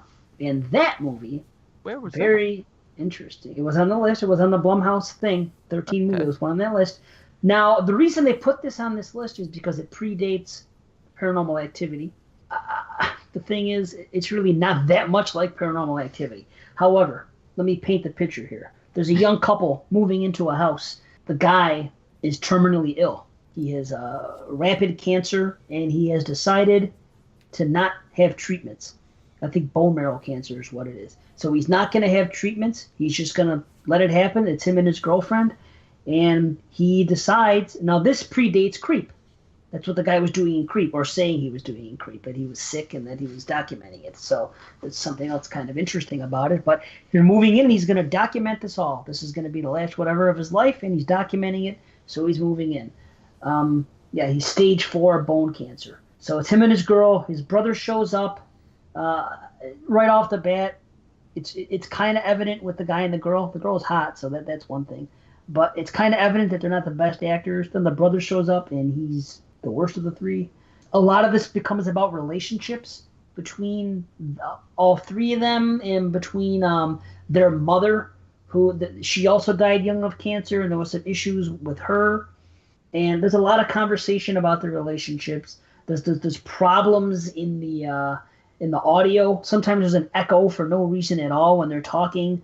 just a low budget movie, and it shows with the acting, with the production values. There was one really cool thing. It was an incident with a pool where something happens with a pool. It's empty, and they come back out, and something else going on. That was kind of interesting. There was a reveal about the mother that I said before, and then there was something about the girl that lived in the house before. There's a ridiculous line from the brother when they're talking, and all of a sudden, the guy that's dying says something to the brother about cutting one, like did you cut one or something, like blow a fart, and then Fart. yeah. But this is the line. The guy says, "Speaking of cutting one, I gotta go pee." He says, What? What? Yeah, exactly. That's why I wrote. I gotta go cut a piss. You never heard that? I'm joking. No, not even in Canada. No, I never heard it. Bottom line is, not a lot happens. You do actually care for the guy, and even the girl. It's just there's just nothing here. There's not enough happening here. The only reason I think it made this list is because of the date that it came out. But even then, it's really not like Paranormal Activity. I mean, yes, there's something going on in the house, but ultimately, no. This movie gets a 3 out of 10. Whoa! That's a found footage movie, and I don't think I've ever heard you does come that low. not drop 3 out of 10s. Yeah. No, not much. Shut the front door. Pick that 3 back up. You just dropped that. Yeah, buddy. Yep. In memoriam. Wow. Why is it on this list? I don't know. I do not recommend it. But if you want to see it, it's on Shudder or Prime, one of the two. Oh, that's on, okay. Because I saw that. Well, I think the next one you're going to review is on Shudder. All right. Well. And I didn't see In Memoriam on it, so it might be on Prime. Okay. Anyway, okay. Cool. Okay. The next film I'm going to review is a newer film, and it's called Johnny Frank Garrett's Last Word. Nice. Again, it's very interesting that 2 of the films I review tonight, Ballad in Blood and this one, are fictitious stories based on actual events. Yeah. And again, it hurts the film because this movie is based on the actual rape and murder of a nun that took place in 1981. And they basically... God, what the hell's with me and basically tonight? Yeah, it's your word. Wow, yeah. You're basic. That's what you get. I'm very aware that I'm using it tonight. They look for a quick conviction, and they use Johnny Frank Garrett, who's an 18-year-old with a low IQ, and they basically force a confession out of him. That's hysterical. Well, no, I said they basically. That's why. Oh! See, over my head as usual. Okay, so in the film, it takes it one step further, and Johnny, before he's executed, he writes a cursed letter promising to bring harm to everyone involved in this injustice and their entire bloodline. So then the main story focuses on one of the jurors named Adam Levine. He was the one juror who had doubt when they were deliberating, but ultimately went along with everyone else. But he's the one guy who had doubt, and basically what happens is... Adam Levine, basically. Isn't Adam Levine a singer from Maroon 5? Maroon 5, that's what I thought too. Is it the actor or the character's name? That's the character's name. Adam Levine. Wow. Now I gotta double check to make sure it's Adam Levine. Are you sure it's not Avril Lavigne? It's Adam Redman. This guy's listening to Maroon 5 over there. I don't listen to Maroon 5. I swear I don't. Who gives a last name on a random character? You're fucking... No, he's the main character, Adam Redman. Oh, he's so mean he can't remember his name. Levine. I don't know why I said Adam Levine. And then I paused because you had your foot in the camera. I was looking at your foot for some reason. It's that ugly, I know. Nice. Or you got a foot fetish. I do have a foot fetish. Let's keep it away. Hey. So it focuses on Adam Redman, not Adam Levine, and his family, his wife, and their son. And their son starts to get sick, and the curse is basically taking place. A lot of people associated with the conviction are dying, and then this happens, and he's set out to seek justice for Johnny Frank Garrett in order to bring an end to the curse and save his son. Now, the one thing I'll say about this film is the performances are terrific. Sean Patrick Flannery has a role as a crooked lawyer, and I thought he was terrific in it. And the main guy, Mike Doyle, who played Adam Redman, also terrific. And he was actually in The Invitation. Oh, good. Was he now? Yes, he was Tommy, the gay guy who survived. Oh, okay. And I thought he gave another solid performance in this. Now, what this obviously does that the original story, the real story, doesn't happen is it takes a supernatural approach to Johnny's revenge. Because at the end of this film, they list all the people associated with it who died, but in the film, they decide to make it more supernatural, where I felt like if they made it more psychological, it would have served as a better film. Unfortunately, they already did a documentary on this a few years back, so I understand why they decided to fictionalize it, but I think the film should have stayed a little closer to the truth and left it more mysterious. But overall, a solid film, a high recommend. I was as high as an 8, but I dropped it a half a point strictly because I don't know. It just bugs me that they take actual events and fictionalize them. It probably shouldn't, but I'm coming in at a 7.5 out of 10. That's what I gave it. I think 7.5. It's really good. I like it. I really like it too. And I'll definitely rewatch this as we get closer to end of the year. But I don't know, why take the actual events? I don't know. I just enjoyed the movie. I didn't think about the actual events. I just enjoyed the movie for what it was and whatever. What did you think about the end? Did you think they were going to go a different way at one point and kind of hope they would? But the very end or the end of the main character? The end with the main character. The end with the main character. Like, remember the kid was in the hospital and the guy was over doing his thing? I actually really like that. I thought the very, very end, like Christian said about one of the movies he was just talking about, felt tacked on. Okay. The very, very end. You know what they did at the very, very end? They tried to freaking do something that they should have done before, but with a different character. At the very end? They probably should have done it at the very end. Yes, they should have done it at the very end, but not the very, very. Yeah, okay. I got it. Mary. Yeah. I got it. I'm on the same page. Yes. Yeah, it felt like a resolution for that character that should have been in the middle of the film. I can dig it. I can dig it. Christian, I'm not sure Dave is even giving appropriate responses to these comments. Are you okay, Dave? Am I okay? No, it's okay. I already said Adam Levine. I'm already the schmuck of the night. I'm the Jeremy now. I'm not only mispronouncing names, I'm giving wrong names. I got confused. Sorry. Shit. Adam Levine. Oh, awesome. You gave it a 7.5 too? I did. I was just looking. That's why I wasn't paying attention. I was looking at my phone to find my old. Oh, I was just busting your balls. You didn't. And I just found it. Yeah, 7.5 exactly. Yeah. Could have ended amazing, but still good. That's what I said. And I liked how it ended with the main character, but then again, the add on at the end was a little like. I wanted someone else to die. I think I was teased a little too long, going, they're not going to do this, and then they. Oh, okay. I see what you're saying. Yeah. But anyway, enough of that movie. Yeah, man. Fuck that movie. Yeah. Fucking Mine. I'll have the last word. Fuck Johnny. That's right. My next. Oh, I guess I'm not going to talk about my next. Jesus fucking Christmas. Well, you're probably going to give a 30-second review now. So. I am. I love doing these because they're quick. I'm the one that speeds this motherfucking thing up. Kong Skull Island, 2017. It was okay. It was good. It was. It felt like it was directed by Michael Bay. The introduction to this movie kind of pissed me off. It was like, let's see how many different locations we could jump to and say we're over here now. We're over there now. Shut the fuck up. To introduce each character. So the setup kind of irked me. We're jumping all over the place. I wasn't really caring where we were going or who they were collecting. The actors are good. Not Adrian Brody. What's the guy's name from Thor's brother? Adam Levine. I don't know. Thor's brother? Oh, Loki. Tom Hiddleston. Tom Hiddleston and the girl from The Room, who I love, and I can't remember her name. Brie Larson. Thank you. Both of them are great. and Adam Levine's in this too, and he was. No, but they were great. The director finally seems to breathe a little bit at the end, and then when it becomes just a monster movie, yeah, I know. Brandon, don't breathe. Take a pointer, Brandon. When it just becomes a monster movie, and we're focused on that part, that's when it's entertaining.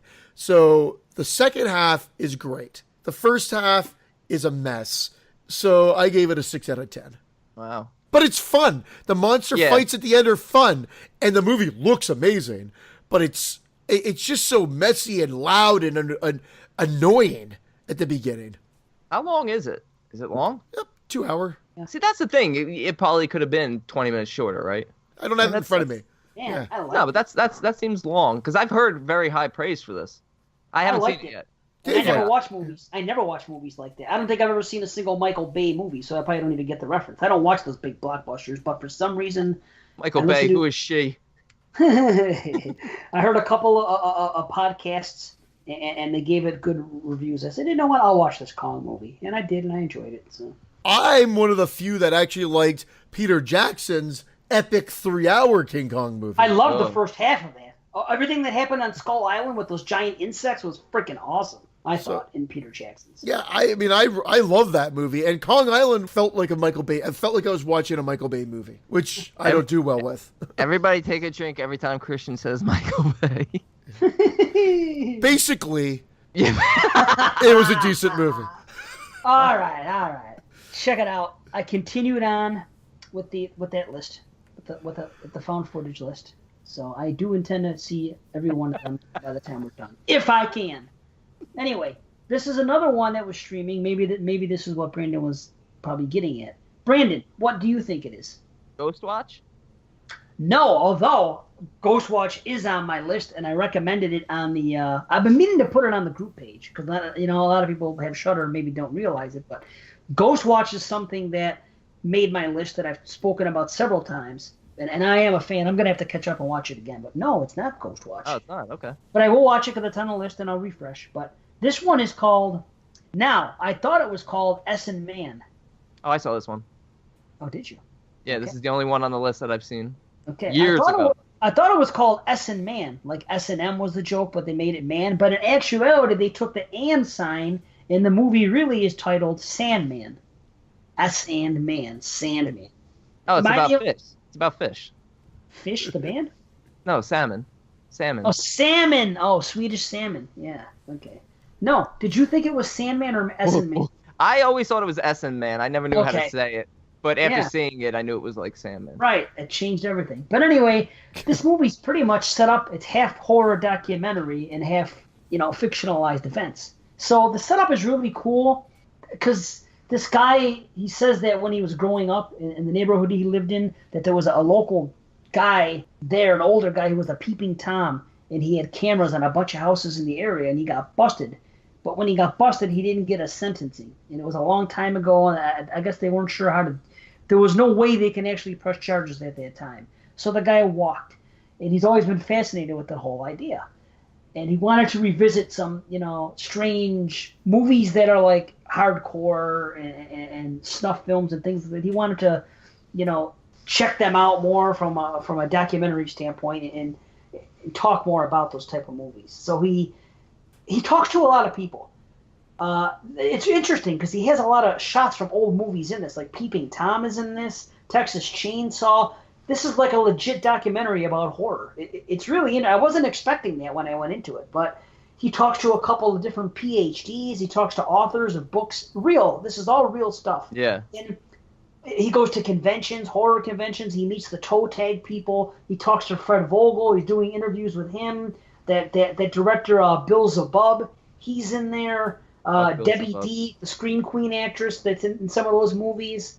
So all these people are legit, and they're all interviewed in this movie, and they talk about, those type of movies and real hardcore horror and fake snuff films and things like that. So he comes across this guy, and this is where it gets into the fiction part of it.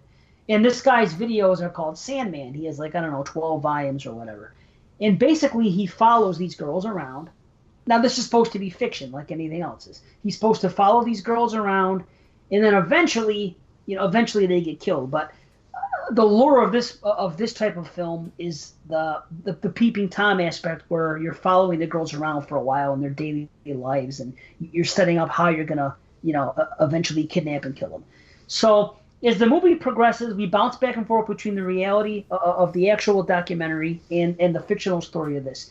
We're never 100% sure whether or not this guy that's doing these Sandman movies, he says that they have permission, but he also plays it off for the documentary like it's real. But then we see shots where it's supposed to be off camera, where it's just him and him talking, the director and the guy, and he's still not 100% vague.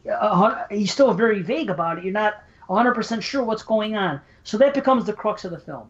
Whether or not this guy is really committing these acts or not. And that becomes the main focus, and that takes you right until the end. At one point, the guy gets fed up, the director, and says, I'm not going to work with you anymore because you can't promise me that you're not doing this and everything else. There's a blow up, and they leave. And that's all I'm going to tell you about the film. It's really interesting for the documentary aspect and for that story. It's not over the top, but it's an interesting film. I recommend it, and it's another one I give a 7 out of 10. So check it out. Sandman. It is streaming on, I want to say, see, it's weird because I have Shudder and it goes through my Prime. So yeah, it's me either too. Shudder, yeah, it's either Shudder or Prime, and I apologize for not knowing. It's probably Prime only because I've been checking Shudder the last few days and I didn't notice on there, but I'm probably wrong now too. So forget what I'm saying. Okay, Check both. yeah, there you go. Check it out, though. I mean, it's a found footage. It's on the list, and yep, I'm glad I saw it. I'm glad I checked it out. So there you go. Okie dokie. All right, number 4, slasher, Video Nasty, 1981. Don't go in the woods alone. Yikes. This fucking movie. This So fucking bad, movie. it's good. So bad, it's good.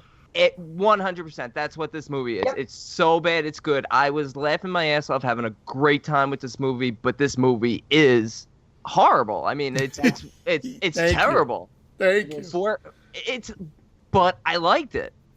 4 campers backpacking, just a random group of 4 people. I don't know what the hell they're doing.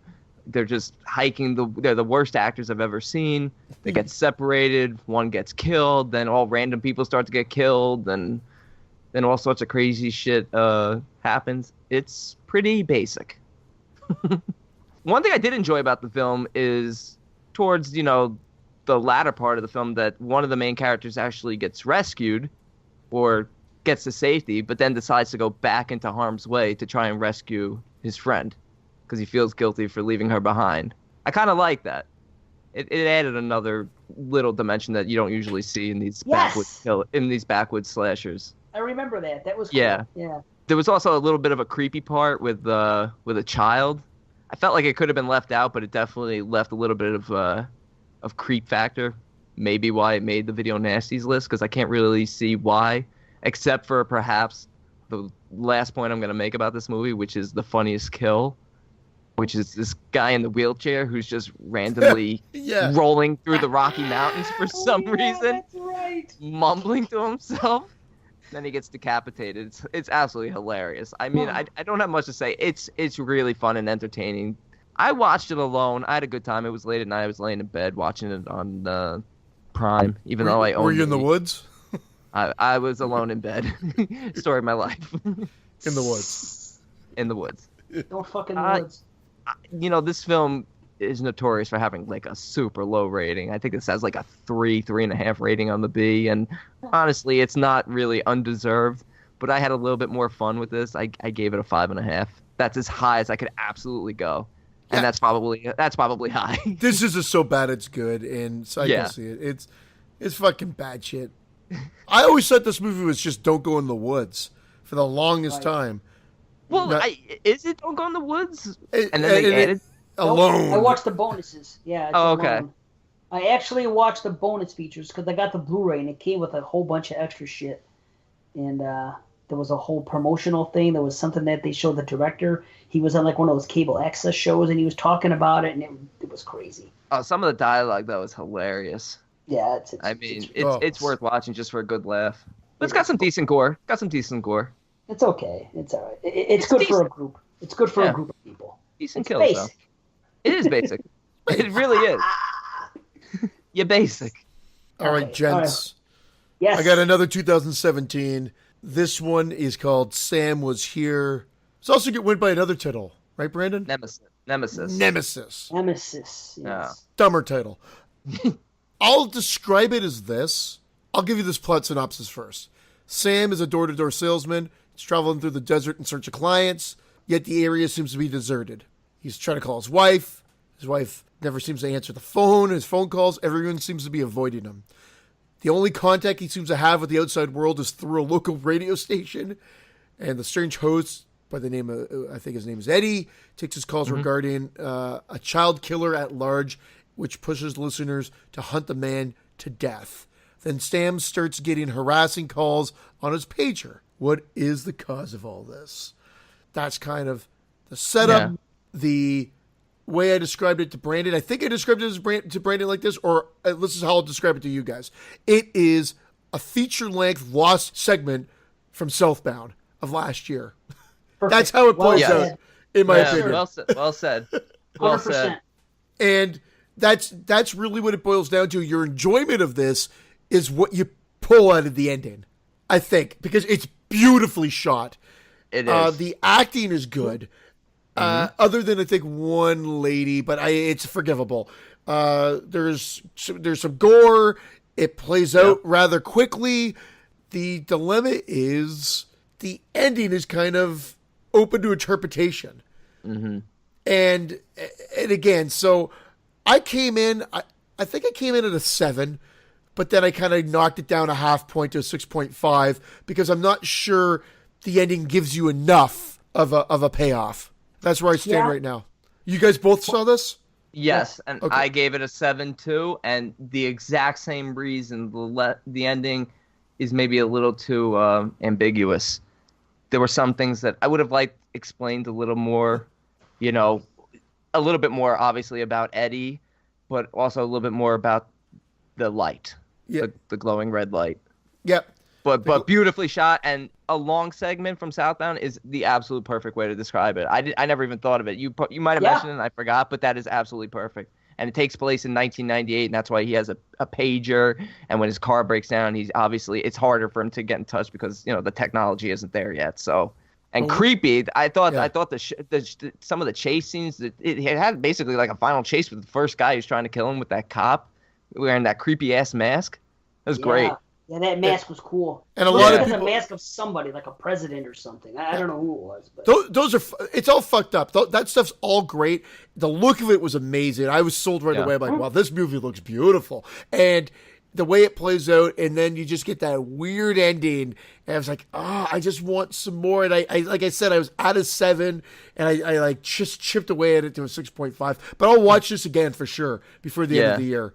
This was a film that probably could have used an extra 15 minutes or so, because this was another short one. Yep. Yeah. Everything's very short this year. This one, I wouldn't have minded another 15 minutes. Agreed. It's interesting because my last note on this movie says should be a Southbound movie, and then I also rated it 7 out of 10. And now I'll take it a step further. I actually wish that Southbound. I wish it would have been a Southbound movie. Where, like, you know what they wanted to do with Halloween 3 and continue on? Where Southbound just would put out, like, one short film a year. And this would go along with it. Because this could have been called Southbound, fucking Nemesis or something. And it makes perfect sense. It fits right in that realm. I wish that Southbound would do that. I think it would have been cool. Southbound, into the rectum. Yeah. Nice. Okay. Rectum. Where am I? I am going to continue on with my found footage, and this really got me started on it. I went to the theater. I went to the show. And I saw Phoenix Forgotten. It came and went pretty quick. Not because I think it's bad. Like me. Indeed, yes. That's for damn sure. Brandon, right? I think that the only reason it came to theaters is because Ridley Scott was a producer. And this is the kind of movie that just would normally just pop up on a streaming service like Netflix or something. I was surprised it came to theaters. I'm glad I got to go and support it. This is about the Phoenix incident or whatever the Phoenix Lights, March 13th, 1997. 10,000 lights above Phoenix, whatever the hell. 10,000 people saw these lights above Phoenix. It's a big UFO phenomenon. So this is about 3 teens. And they go out with their camera, of course. Basically, in the beginning of the film, there is a birthday party going on. And all of a sudden, that's when the Phoenix Lights happen. Like, these 2 ships come out, and it's a pretty cool jump scare because there's a kid, and his younger sister. It's her birthday. And they're videotaping because it's her birthday, and then all of a sudden they're outside and someone sees something in the sky, and boom, it's done kind of well, and you jump and everything. And his name is Josh, her name is Ashley. Now, this Ashley girl ends up being the focal point later because Josh ends up going missing shortly after that because he goes to investigate the lights, along with 2 other friends. We kind of go back and forth between the sister investigating what happened to her brother and the real found footage, and there actually is found footage in this film. So she's doing a documentary trying to find out what happened to her brother and the 2 friends. And then when we find the footage, we actually see what did happen. So it's kind of a cool back and forth that keeps you interested. Now, Ashley is the girl that is friends with Josh. Sophie is the sister. I'm wrong. Ashley is the girl that becomes friends with Josh, and they have a friend named Mark. And the 3 of them end up going out. And it's kind of cool because it's set up like documentary style where this happened in the 90s. So the kid that made the video, actually, he has like an X-Files theme, and it looks like something a kid in the 90s would do. And he's interviewing people at school, and he's doing other things. And long story short, they go out to see what the hell is going on here. And, of course, they're missing. They never come back. So, like I said, the sister's trying to find out what happened. She's doing her documentary. She is actually interviewing the governor who changes his story after he's the governor at the time, but now he's not, so he changes his story. There's a lot of stuff going on where you can see there's a cover-up. And towards the end, she gets warned by the Air Force because she goes to the school, and he was a member of, or she was a member, not the girl, but the girl that went missing. Sorry for the confusion, but the girl that went missing was a member of the AV or something or else. And something comes back, and they realize that one of the cameras is missing. It never was returned back. So now they're off to find this camera. And the camera eventually does come up, and then we see what happens. I'll keep it as short as I can right now. They get lost in the desert, kind of Blair Witchy, where they're walking around, but some cool stuff goes down. There's a weird discovery involving some animals. There's some scary shit that goes down when it hits the fan at the end. And here's what people are going to complain about. It is kind of Blair Witchy, and the way it ends is even kind of Blair Witchy. And this is nothing that we haven't seen before, but there is not a lot of alien found footage movies that look good. And some of the things that go down here, to me, are genuinely scary. And I've noticed, and I've said this before several times, things that you believe in happening are more scary than other things. I'm not saying I'm a full flag waiver of UFOs. I'm not saying but it's something I think is quite possible, where I don't think movies like monster movies, creature features and shit, never is my cup of tea because I just don't see anything. I don't see that being possible. Where stuff like this, especially in this type of narrative, where you're in the protagonist's shoes doing found footage, it works well. There's not a lot of alien found footage movies. And this is one of them, and it works well. And again, with this rating, 7 out of 10. If you're into found footage, it's one I recommend. If you don't like found footage, you're going to look at it, you're going to say, you're basic. So Phoenix Forgotten. It came and it went. It's forgotten. But when it gets dropped to VOD or something, if you like found footage, I say check it out. Cool, man.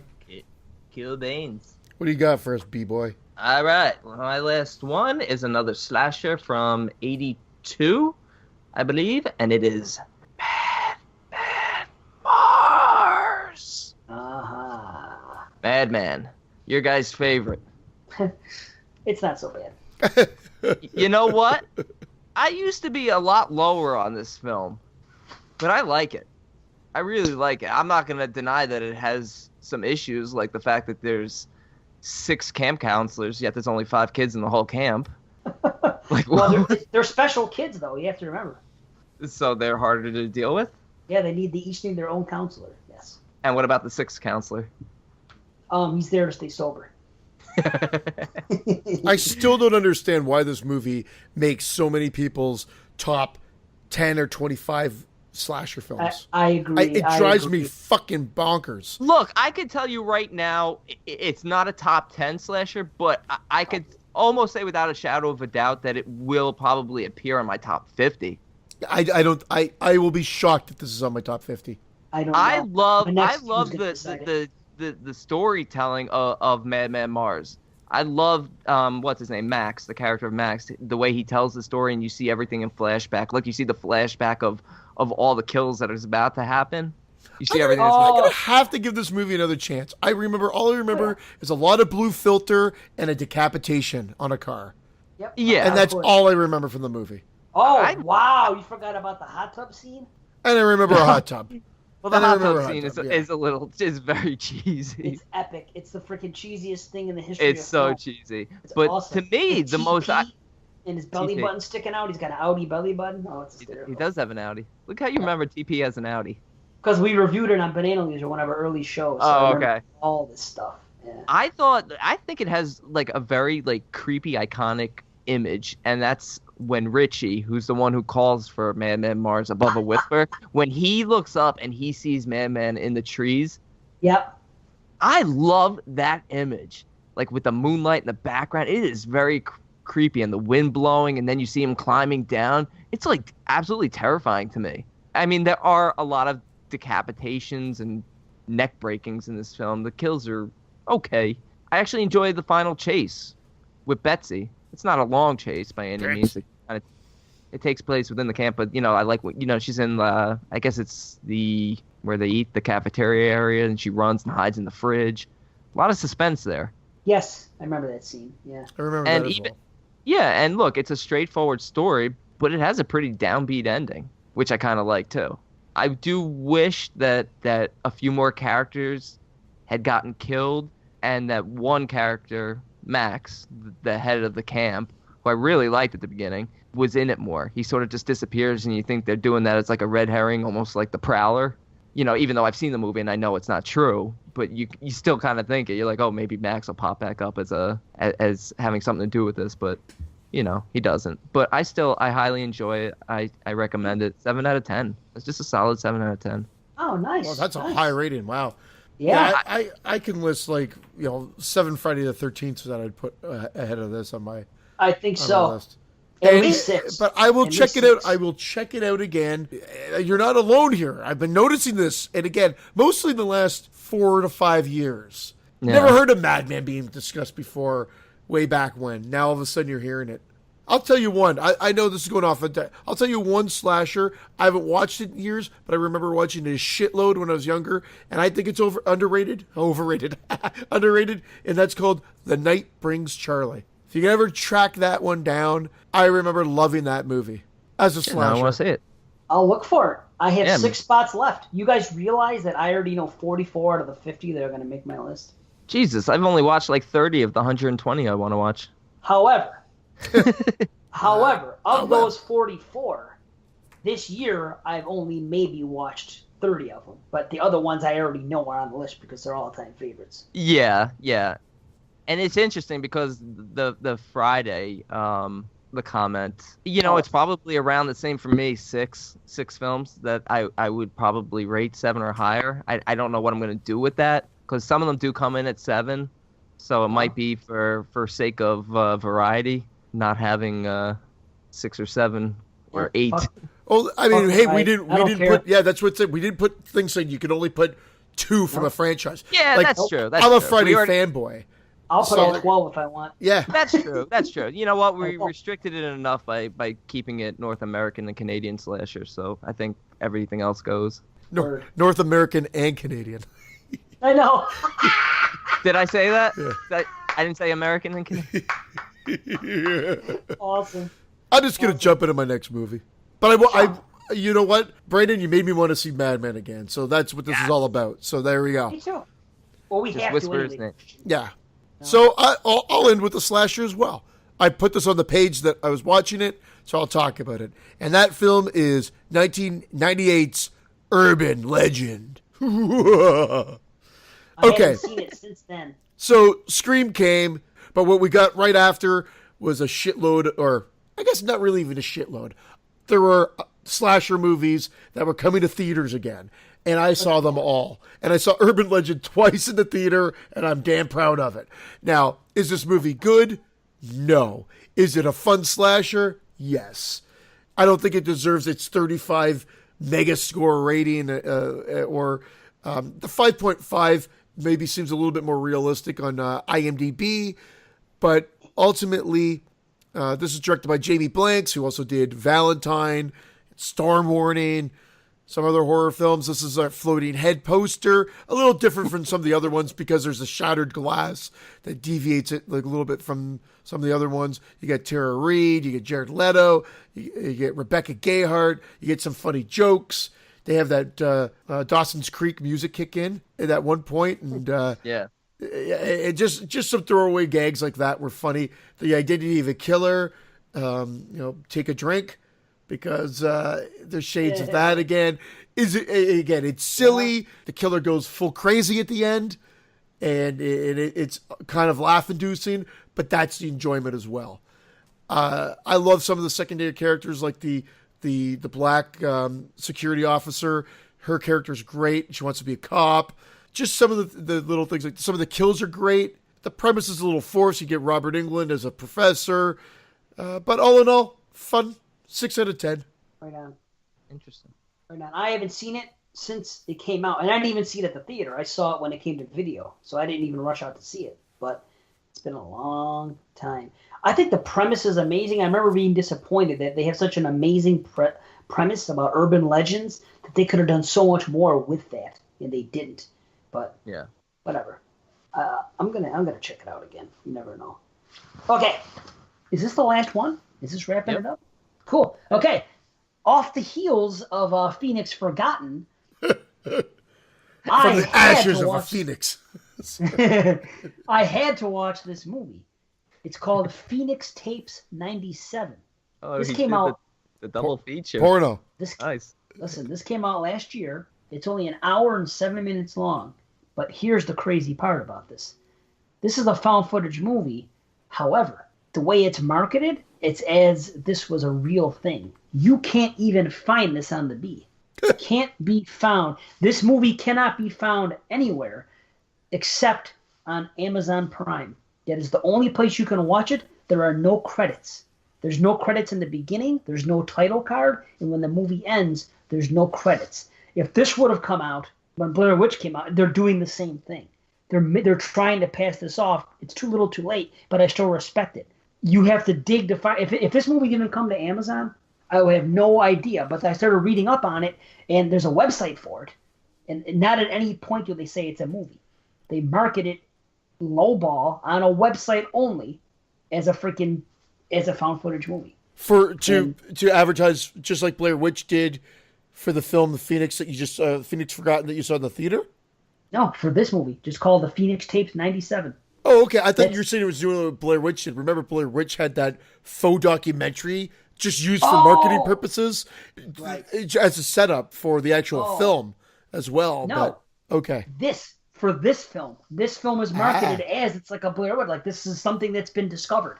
It's crazy that you can't even find it on the B. You cannot find. You have to dig to find the movie. Like I said, if it wasn't for this Amazon thing, I would have had no idea that it happens to be on Prime. And it's the only place you can find it.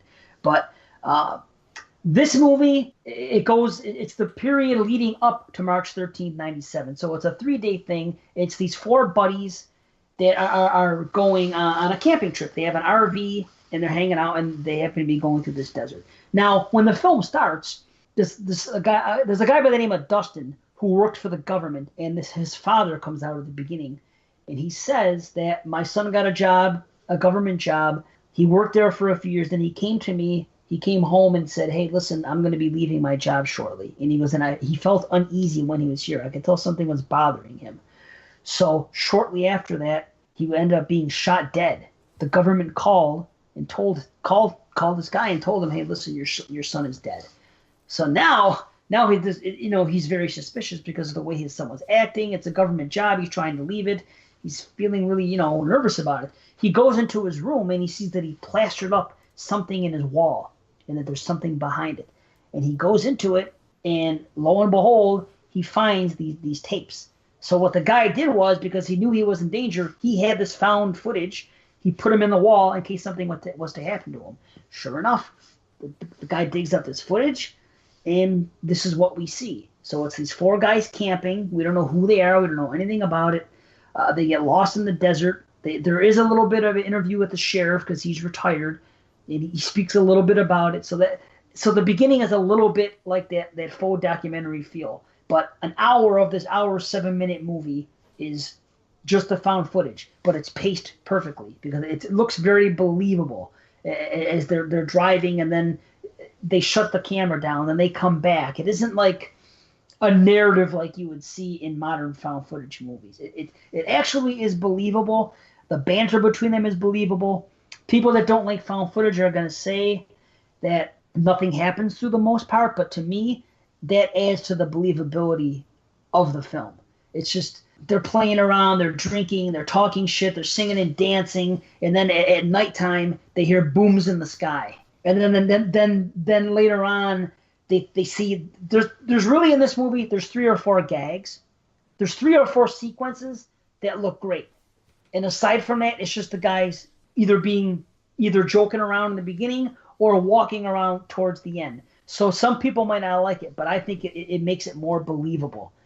Like I said, there's a meteor shower, and I don't know how they did it. I mean, it's filmed on this stuff that you would see from 1997, that type of film. It's believable in that respect. But there's 3 or 4 gags. At one point, they're out, and they go back to the RV, which is in the desert, and the lights are on. Then they get back to it. They see that it was ransacked. Then they go inside. And I'll give you a little bit about what happens when they're inside. At one point, they wake up in the middle of the night, and they hear a bunch of noise outside. They don't know what the hell is going on. And then big, bright lights come on the outside of the stuff. And this is obviously low budget, but they did 2 or 3 gags here that really worked. I don't want to get too much into it. Like I said, there's a couple good sequences. Somebody goes missing. They're arguing about it, what they're going to do. To me, it's believable because of that. There's a really solid third act when shit really hits the fan. And yes, you actually do see an alien once or twice they're down. They're not in a ship. They're walking around.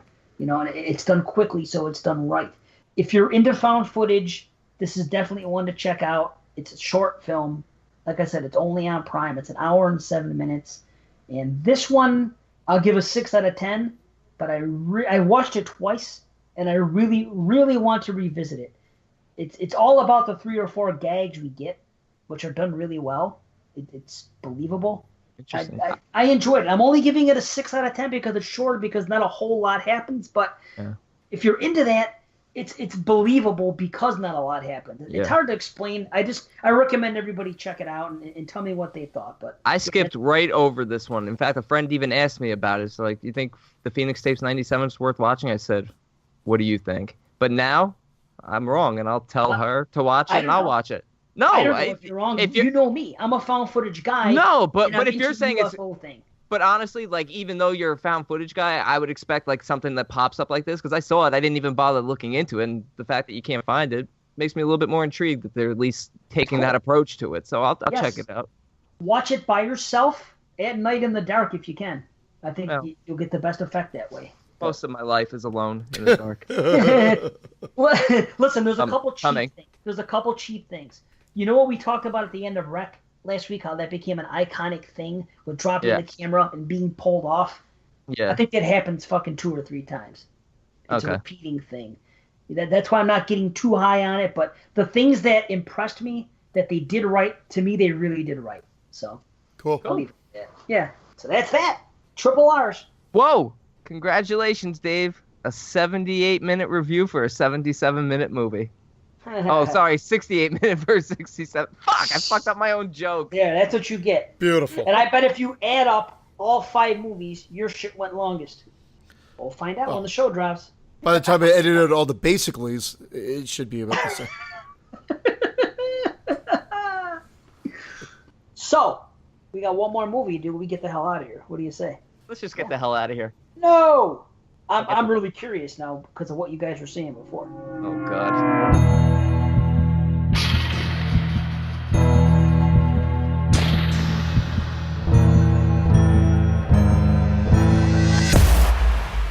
Okay, The Dark Tapes, 2017. A genre-defying mixture of horror, sci-fi, myth, mystery, and thrills, told as 4 interlocking tales in one intelligent anthology.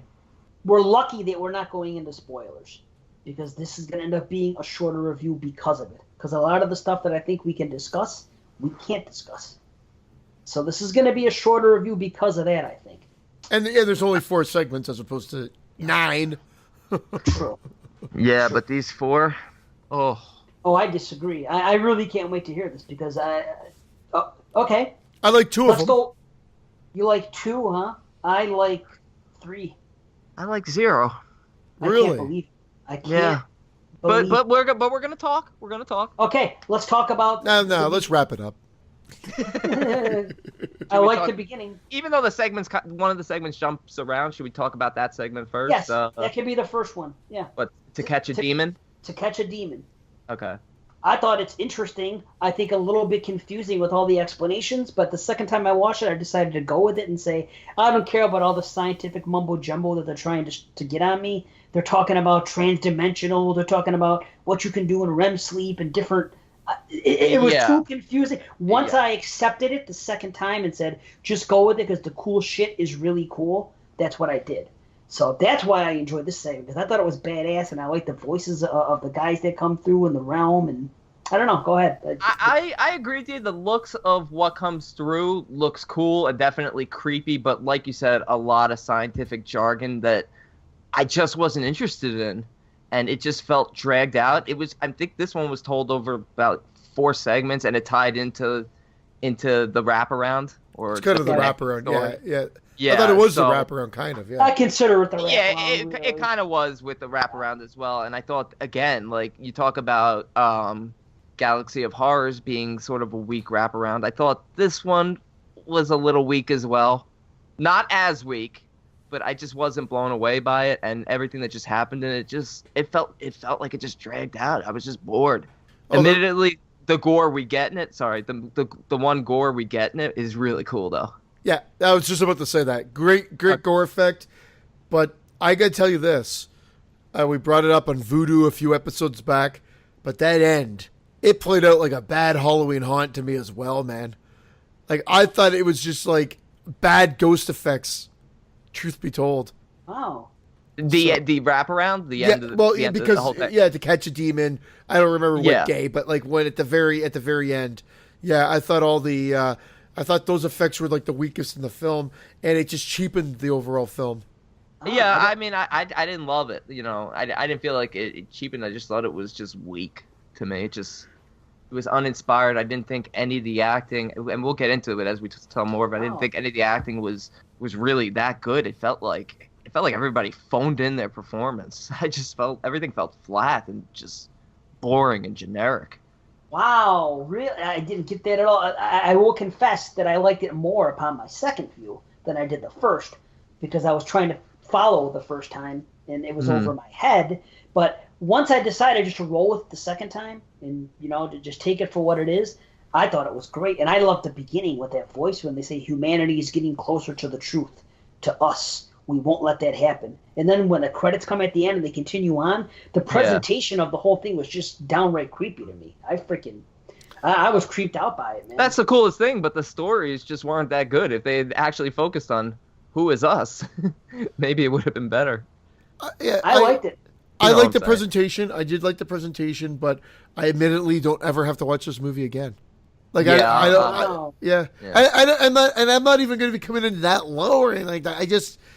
It just was like, okay, I watched it. I didn't expect to enjoy this movie, so the fact that the first official segment, I guess, like afterwards, or the second segment, was my favorite.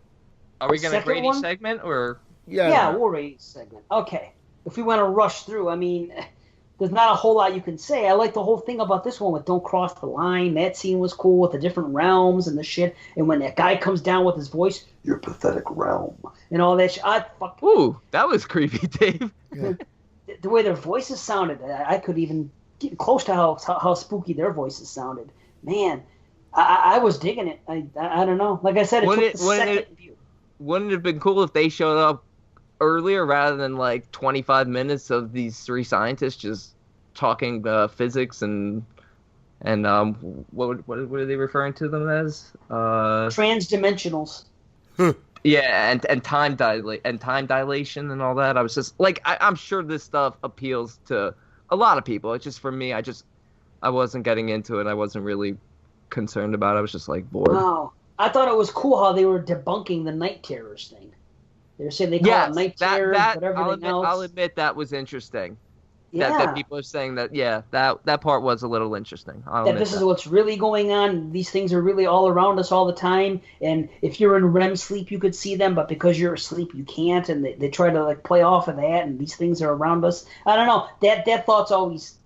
Yeah, but then they started talking like 16 seconds of their time or 1 second of our time is like 18 hours of their time. So that's why we don't see them that much. And I was just like, come on.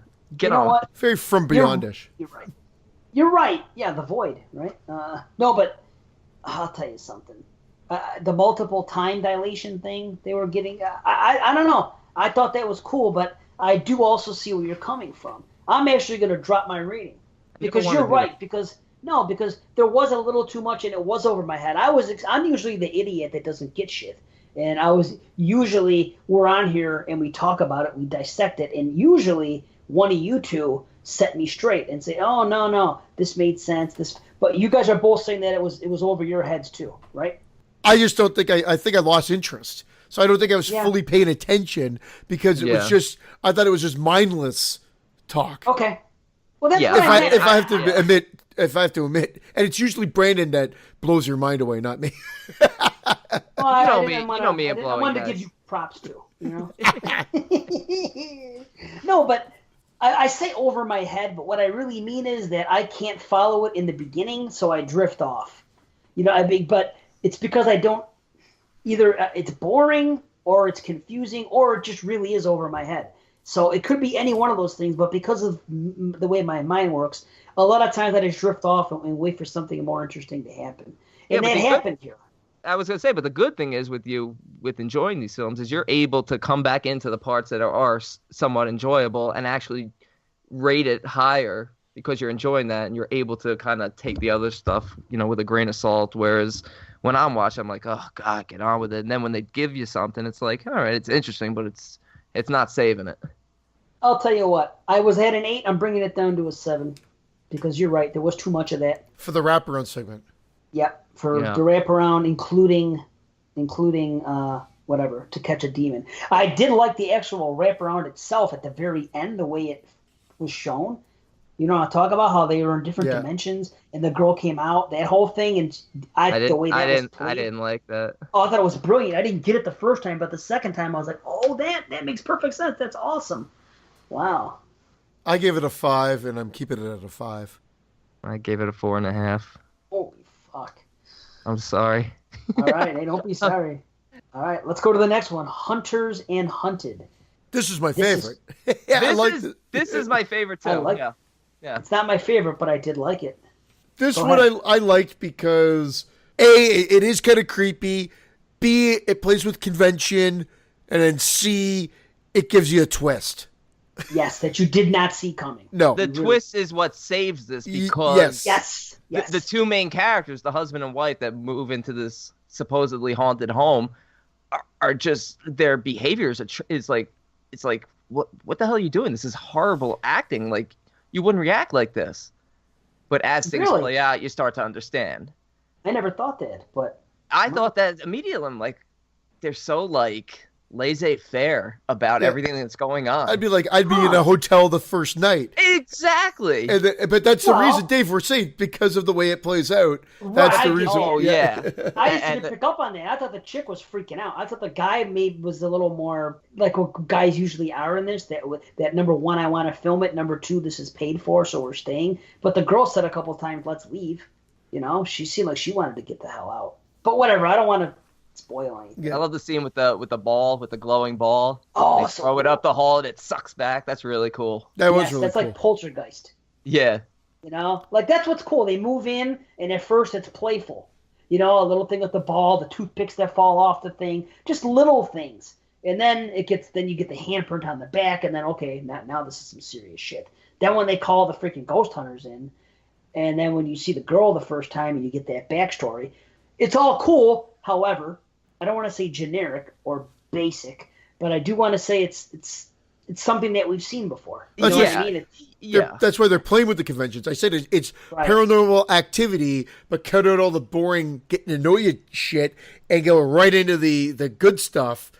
And then you're like, okay, well, this is going fast. And then but we've seen this all before. What are they going to do differently? And the twist covers that nicely. Yeah, and I do like the added touches with where they're touring the house, and they're like, oh, why are the tarps here? Oh, the last guy was doing construction or whatever. Right. Yeah. It was cool stuff, and the stuff with the ghost girl. That was real. It was it was really good and creepy. I'm actually liking it more the more I think about it as I'm watching it, especially the first half of it until they bring the paranormal investigators in. It's kind of like I'm watching it getting angry. Like, can you give a little effort to your performance? But then it makes more sense at the end. Yeah, I dig it. Yeah, without going into spoiler. Right, yeah, it's tough not to spoil it. Yeah. Well, I mean, people listening can tell that we're recommending that, so. Yeah, that's something that I recommend. Yeah. I give it a 7. That's exactly where I am. 7 out of 10. Okay, we're all at 7. This is a film I actually didn't really rate beforehand, and I'm gonna give it a 7 out of 10 as well. I have no grades written down for this as we talk about it. Oh, okay, all right. Well, the next one, Cam Girls. Okay, now this is my least favorite. I actually think this is my second favorite. Holy shit! Wow, I like the setup. Yeah, I was gonna say I think it's my second favorite too, but that's not really saying much. I really only enjoyed the twist of that second one. This one. Shit. Go ahead, really? Set it up. Dude, this movie reminds me of like a VHS. This could have been like a third VHS, and it's definitely better than Viral. It just seems like they're better stories to me, except one. Like 3 out of 4 stories. I like them. I don't know. I think that this was trying to be overly shocking and just playing on cliches, and it was just, I don't know. This was generic. Oh, wow, not to me. But anyway, Cam Girls. This is, it starts off, half of this movie, actually more than half, isn't it kind of like where everything is on a computer screen? Yeah, that's what I liked about it. Kind of like Unfriended. Yeah. I liked it too, but when you get to the end, it was like, I don't want to say all for naught. It was just, I can't do without spoiling. It just seems like all of a sudden, in the beginning, you're really concerned about this girl. And then by the time you get to the end of it, it was just like all for nothing. It was just like, well, that doesn't make sense. How come she's going along with it so easily? And how come I don't know. I just... I want to make sense of this one, and I think I can a little bit. But in the end, a lot of the behavior of our lead girl in this one didn't really make sense, and some of the scenes, some of the flashes that she's having don't really make sense, right? Unless it has to do, and again, I can't really say because it'd be spoilerish, unless it has to do with some sort of transition.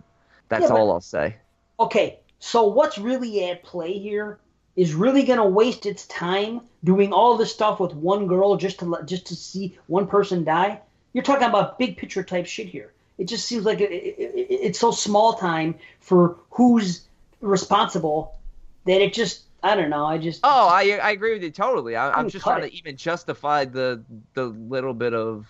Well, I think it was lazy writing. I think, again, I always find that I'm copping out with this. And that's why I take it for what it is. It was a segment. I like the presentation of it. It actually was creepy with some of the flashes. The gore effect was fantastic at the end. Yes, it was. And the girl was very attractive. And the motive or the transition is forced. But I think it's forced because that's the type of movie we're watching, and they've got to get from point A to B, and they're trying to do it in a short period of time. Whether that's forgivable or not is up to the viewer making the decision. I actually didn't have much of a problem with this. But you're right. If I had to dissect it and say, what led to this, there's a little bit of a hole. Yeah, man. And the beginning was so good because you're really into the character. She's having blackouts. She's calling her old friend back home and saying, I've been living here for whatever with this girl, and, I can't remember. I'm blacking out. I got this and that. And then all of a sudden you find that she's being a cam girl with her friend. And I'm okay, I can see that. She's going against what she's used to. She's a good Christian girl, and she's out here to do bad things. And I can see her being a cam girl. I guess I accepted that because I guess her girlfriend's freaky deaky. That's all good. I get that. It's just where it went and how quickly it escalated. Exactly. How she was going to ask this guy to do. I could see her asking him to cut himself a little bit. This and that, but it just progressed way too fast for me. And I realize this is a short in an anthology, so it has to. But they spent an awful lot of time in the beginning explaining shit between the girl and the guy that maybe they didn't have to, and then the other thing didn't have to go as long as it did with the guy at the end. And the contest it transitions way too fast. The girl, it wasn't paced well. The other girl should have come in and stood behind her and started kissing 100%. her neck and Yes. then convincing her, and that's what could have led to where it eventually goes. I think her just standing there, you're right, she's like, now do this. You're like, what? I don't know. It's weird because actually my grade is actually going up even though I'm bad about it because I'm thinking about the good stuff about it now. I just think that it was paced poorly ultimately, but it's still I think this whole movie was paced poorly. Wow. I had a splitting headache after watching this film. I've never had such a headache after watching it. It was torture making it through this. Jeez. Yeah. You know, here's something I would else. definitely not say it was torture. I would definitely not say I felt torture. tortured. I honestly can say, like, this might be my least favorite new film so far from this year. What the hell? Wow. Yeah, and I know we reviewed Slasher.com, but at least we got some laughs out of that. Slasher.com was way worse. Getting Schooled was way worse. Oh, Getting Schooled I turned off, so I can't even count that because I actually turned it off after 10 minutes. It was one of the worst films ever made. Yes. Okay, there's one more thing I'll point out. That dude at the end, I forget whatever, the guy that won the contest, whatever. Jerry, he's so quick to do things just for no reason. Like, I understand he digs the girl and that's cool, but that's another instance where they should have brought in the second girl and say, okay, the two of us will make out. Just if cut you your do throat, this. Jerry. We'll be together right after you slit your fucking throat. Yeah, I mean, come on. I would have preferred that the other girl came in and they slowly built it up. Okay, now if you do this, now the two of us will make out. Okay, now I'll eat her pussy. You know what I mean? It should have been more than just her talking to him saying, okay, just do this and I swear we'll be together. It wasn't enough coaxing for me. It just wasn't paced right. Yeah, it was trying to kind of show the power that they have, but it didn't develop it enough, so it obviously because it was too short, so they should have just played it more on the lesbian angle. I'll tell you what. What's your guys' ratings? I want to hear your guys' ratings before I get mine. 4.5 out of 10. Whoa! Man, oh man. I was at 6.5. Wow. I was at 4, and I'm going to bring it up to a 5. Oh, you guys really hated that one. I thought it was actually the best looking one out of the whole bunch. I gotta be honest, I'm actually rating these segments a little bit higher based on our talks because you guys are making you guys are making good points about some of these segments, but it's hard for me. The Hunters and the Hunted, I was very low on to begin with as well, but actually talking about that one brought it up a lot more, probably a whole point. Nice. Well, these others, it doesn't get any better for me now. See, this is what I'm surprised at. No. This last one is just, oh, God. Wow. I think it might be the best one. Nothing happens. The best one. It could have been good had they actually, finished it. I don't know. I dig it. What do you mean, how had they actually finished it? Oh, the very, very end is my only complaint. Because, why would that happen? Why would it go from this girl to this guy? That was a little confusing, I guess. But, I mean, the whole story, I think. Huh? Amanda's Revenge. Well, you know what? Again, let's talk about what we were talking about earlier in Phoenix 97 and all that other stuff. And, some of the tie-ins with something like that in here, that's something I relate to, I guess. So maybe it's just my kind of story, especially the way it unfolds. It's not traditional in anything. You don't even know what it is really and why it's going on. But again, this took my second view to fully appreciate it. The first time I was just lukewarm with it. The second time I was like, oh, wow, now I get it. This is cool. I didn't entirely get it. Like at the beginning, she goes to this party and she gets roofied. And then she goes in the room with the two guys and they're shocked because she never does anything like that and she doesn't even drink. Yeah, now, at first I was like, why? And why did that lead to all this? But the second time watching it, I was like, okay, these people were in on it from the beginning and this is a setup and okay. See, maybe your second view is what's going to do it. So you guys. You know what? The fact that you're saying what you just said helps me understand and maybe make a little bit more sense of why the things that are happening to her are happening to her. But it's just, it's boring. I don't care. It was very talky and it was very boring. This one, I thought. Yeah, I don't care that she's telekinetic and then she can levitate. I don't care. Yeah, but how do you not care? Something like that happened to somebody? You don't think that's freaking crazy? To me, it looked like her friends. To me, it looked like her friends rescued her from potentially being gang raped, and then the next day she's levitating. It's like, what? Oh, there's so much more than that at hand here, man. And then all of a sudden she's in training. They should have played No Easy Way Out. That would have bumped this up to a 10 out of 10 if they played No Easy Way Out when she's training and boxing and doing all her martial arts. Oh, dude, that would have been awesome, but I just can't believe. That would have been awesome. I can't get over the fact that you don't... Like, remember when she's talking to her boyfriend after she leaves the place, and then they're talking, and then you see her, she's like, and she's looking up when they're doing it. Now? Really? You guys never let me finish. You're trying to wonder, is this chick crazy?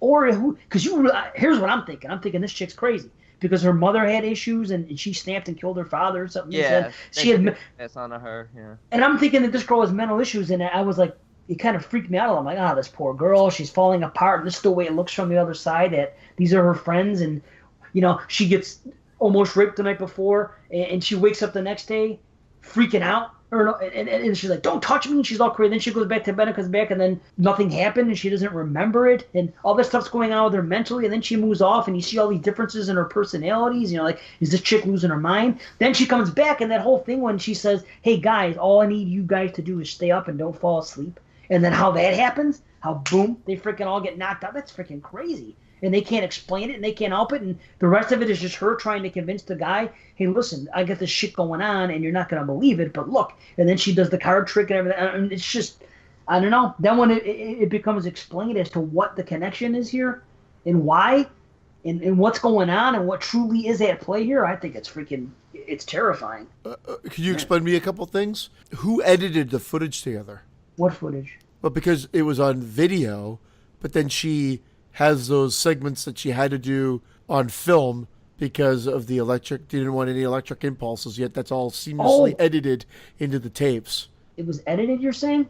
Well, we're watching the dark tape, and that's her segment, but film is separate from video. Video, when you're watching a found footage thing, it's like, oh shit, this camera's on the ground. Oh, let me hit rewind. Oh my God, here's everything that led up to it. Though that segment is, hey, we can't use video here because video's electronic. We've got to film on film because it's going to be wind up, and we're going to record the sound on this because it's going to be wind up, and it doesn't take any electricity at all. However, when we watched the final thing, it was all seamlessly edited into there. 3 angles from the film shot as well. And not only that, but a wind-up film camera only records for like 20 or 30 seconds. I didn't even think they wound up filming with the wind-up camera. Well, they show you that footage. That's the footage. It's all like they use the filter. I like at the very end. Like when all that electronical bullshit's happened, and that's what they I remember. Did it happen? Did everything go okay? Right before when you see the monster come into the room. Yeah, no electricity, no batteries, that whole thing. Remember, she sets up the traps, that whole freaking thing. Remember, she explains why she has to do what she has to do, that there can't be any electricity because they shut it all off and it can't be battery, it has to be powered by something else. I know exactly what you're talking about. I'm forgetting. You have to watch this again. That's what I'm saying. This is the second view type of movie, especially this segment. Christian, now I understand what you're saying. But I'll play devil's advocate. It's the same shit they kind of did in the VHS movies. Like, how could that stuff ever be even transferred to a videotape? Yeah. And you don't question or therapy. That. It's just, therapy, I guess we can argue that as well. It's the same type of thing. It's like, how could it be? But at least in the dark tapes, it's explained that there's different dimensions and shit. So once you start playing in that, I guess anything's really possible. If there's these evil beings at hand. Because remember what I said at the beginning about these different evil beings? There's evil beings in all these things. I mean, except, honestly... I thought you were going to give me some big... You know what I said at the beginning. There's evil beings. Well, there's evil beings and all. They talk about them getting closer to the truth, and we won't let that happen. To catch a demon, obviously, is demons. Hunters and hunted, that's where there isn't. Although it's played off like there is. That's a spoiler twist thing that maybe I shouldn't have said, but I mean, it's set up that way. Cam girls, obviously, there's an evil being, and here there's evil beings here too, and they're all different types. So that's what the moral of these stories is, that all these things are all around us. Yeah, I guess again, like the first segment, To Catch a Demon, this one maybe got a little confusing, but not because I might not have understood it, but just because I was checked out at that point. Well, I'll tell you, you know what helped me? I heard Watson review this after I watched it the first time. Watson actually did this on Bloody Bits. Uh-huh. And when I listened to his story, it's funny because I think he liked the first one and the last one the most as well. And he had the most problems with Hunter. Well, he liked cam girls the least. I think most people do. But Hunters and Hunted, he had a big problem with the way the twist was explained at the end. Like it was too much when they started talking to somebody. Anyway, I'm not going to get into that. But when I listened to Watson talk about the last one, he loved it. And I was like, you know what? I liked it. Let me watch it again. And sure enough, I completely, was on there. So listen to that Bloody Bits episode, and then maybe watch it again.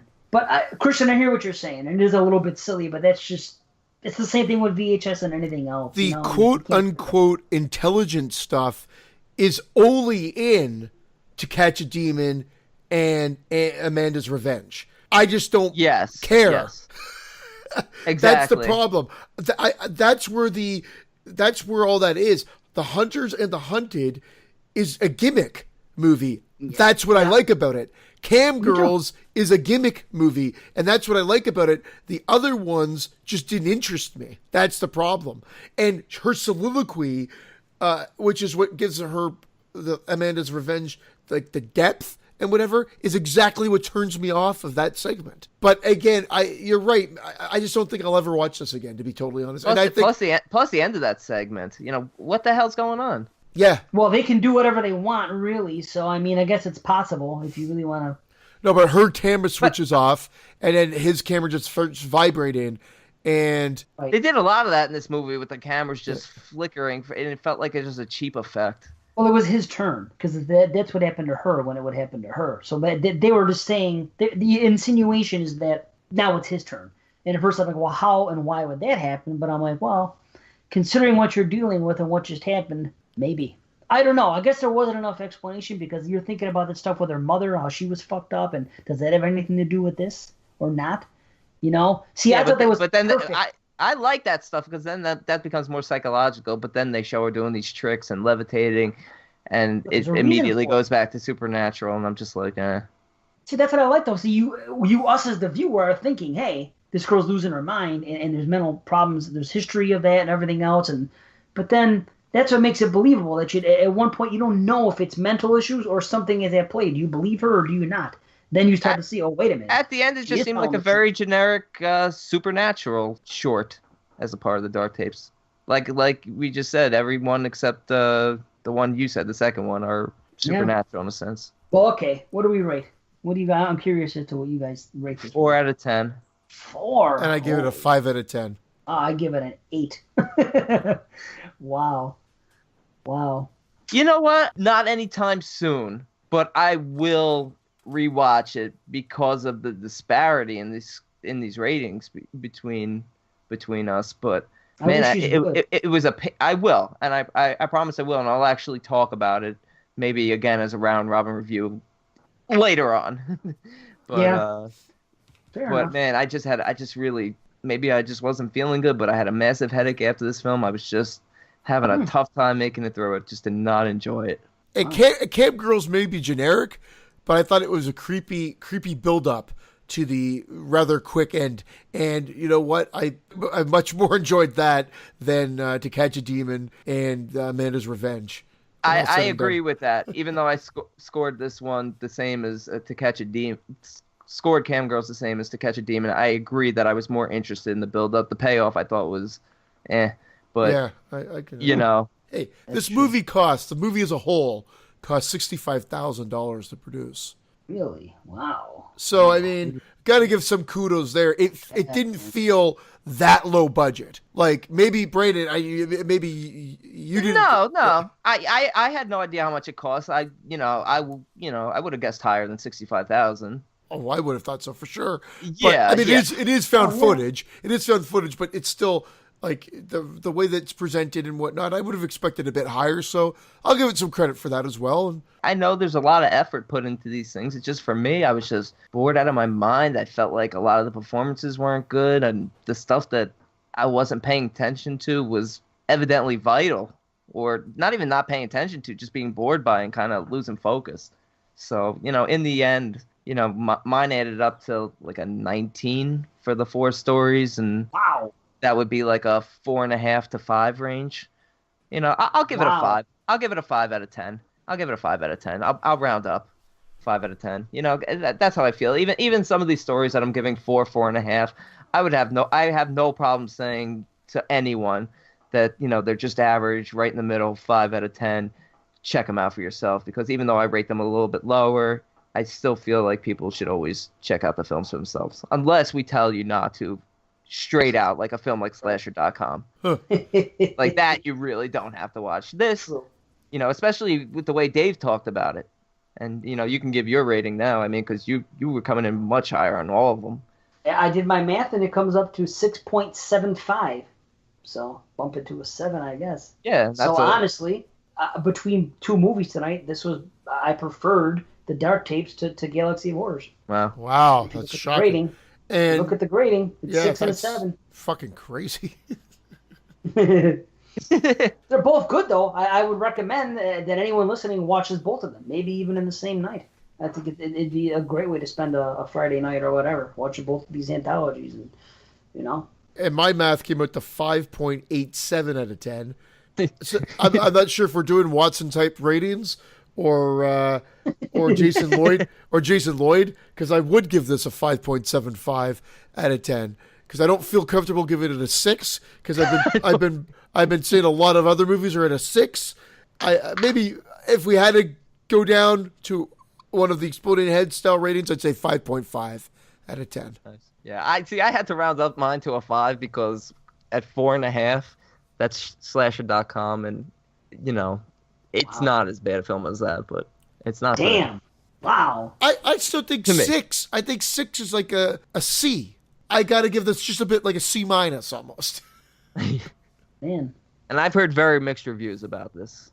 Dude, I know for a fact, Moods, the minute I told him that we were reviewing this one, he started gagging, like, fake gagging, but he fucking hated this movie. Wow. Interesting. Yeah. I'm not sure if he rated it on the well, no, obviously they did episode 100 last, so I don't know if he's going to review it, but he hated it. I'd like to know what more people think about this, more people's ratings on both of these movies, for that matter. I'd like to know. I feel like I might be higher than most people will be on Galaxy of Horrors. I really feel like a 7 out of 10 is going to be high. I don't feel like people are going to enjoy it as much. I could see them enjoying this one more, even though so could I. I don't think it should be the case. I agree with Brandon. Yeah. I have to differ. I prefer this one, but they both have their pluses and minuses. I mean, the best segment of all of them was in Galaxy for me. So, and there was 2 8s and a 9 in that one for me. I think. Yeah. There was. I think. Well, either way. Basically. Oh fuck! If they cut if they cut 2 of the lower rated ones out, Galaxy would have come in higher for you. It's just Galaxy had 9 segments compared to 4. True. That's true. It's hard to have freaking 9 really solid ones. Yeah, I really find it seems to be fact at this point that the anthologies that have 4 is usually your perfect number. Beyond that, maybe 5. But beyond that, when you start to get into 7, 8, 9 segments, then they really start to get spread thin. I wasn't a big fan of like Tales of the Halloween. I liked it, but I can understand why people didn't enjoy that. I liked it. I wasn't over the moon. I'd give it a 7, I think. Yeah, but I think they spread themselves thin when they're like ABCs of death, like those, when there's just too many. It's like you wind up getting a very small percentage that are actually entertaining. Indeed. And that's it for me because I'm rambling and I'm exhausted. Yeah, and it's another fucking epic show. What else is new? Look at us. Look at us go. We're epic. Next show we'll just do one movie. How's that? Beautiful. Yeah, one movie. Beautiful. Some triple R's, some segments for fun. Who knows? Maybe a Facebook Live. You know what? You guys should join the group page just in case. Live. Just in case. That's one reason to join the Facebook group page, because we do the Facebook Live there. You could check it out. We have polls. We got all kinds of shit. You could phone in. Yeah, that too. We could phone it in like Moods. Yeah. Oh yeah, Christian, do you say phone it in or no? Do you say you phone somebody? Do you say call? Like if you call somebody? I called somebody. Gotcha. The only thing he phoned in was the solo cast. The best produced episode we've done so far. It is good. It is. I just listened to it. It is good. I can't argue. Oh, I was so pissed at you. I said it to you right after we started talking about it. The minute I heard his episode, I was furious. I was like, "You let me edit this? While you had all that talent to do what That was your choice. You got to be demanding like me. You got to tell everybody what to do. You know? Yeah. Shame on you for letting me edit. Shame on me. I tried. You're going to be editing a lot more. I don't know if you know that yet. When you're on your own show. Watson can't do it all. Indeed. Okay. Let's get out. Next show, I don't know, one movie, maybe a slasher, maybe a brand new movie, but we're going to try to do one and just have some fun. Don't forget to email us, explodingheadshorrorpodcast@gmail.com, and phone us, area code 702-625-2224. We got a voicemail. It's been kind of quiet, so justify those 50 rating or 49 ratings on iTunes and show us something. Follow us on Instagram, Exploding Heads Horror Podcast. Follow us on Horrormino, Exploding Heads Horror Movie Podcast. Don't forget Twitter, Exploding Heads Pod at EH Horror Podcast. And that's it. Guys, horrorphilia.com. Don't forget, get on there. Please, when the shows drop, promote us a little bit maybe. Retweet us if it's tweeting. Share us on Facebook. Help us out. See? Well, I'm not above begging right now. See? That's the kind of... Help us out, Shay. Right? Help us out, see? We'll give you shitty gifts. Here's talking about your gigs, sir. Yeah, help us out, see? Yeah. Rate us, Shay. 5 star. 5 stars, Shay. So, yeah, shame on me. But, hey, whatever. Shame on you. Sorry. Yeah. Yeah, shame. As long as you guys keep listening, we're going to keep, even if you don't. Like Brandon said, there could be 5 people listening or 5,000. We're still doing it. So Hell yeah. Let's do the next episode of Gangster Voices. The whole episode. The whole episode? Yeah, Shane. We're going to talk real fast like this the whole time, too? I'm going to rate this a 6 out of 10. Yeah, what do you say? Indeed.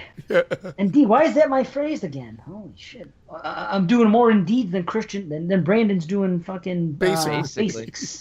Basic. You're basic. What is that from anyway, you're basic? Hashtag you're basic. I don't know. I think it was from Brandon, just all the episodes of him calling you Dave, you're basic.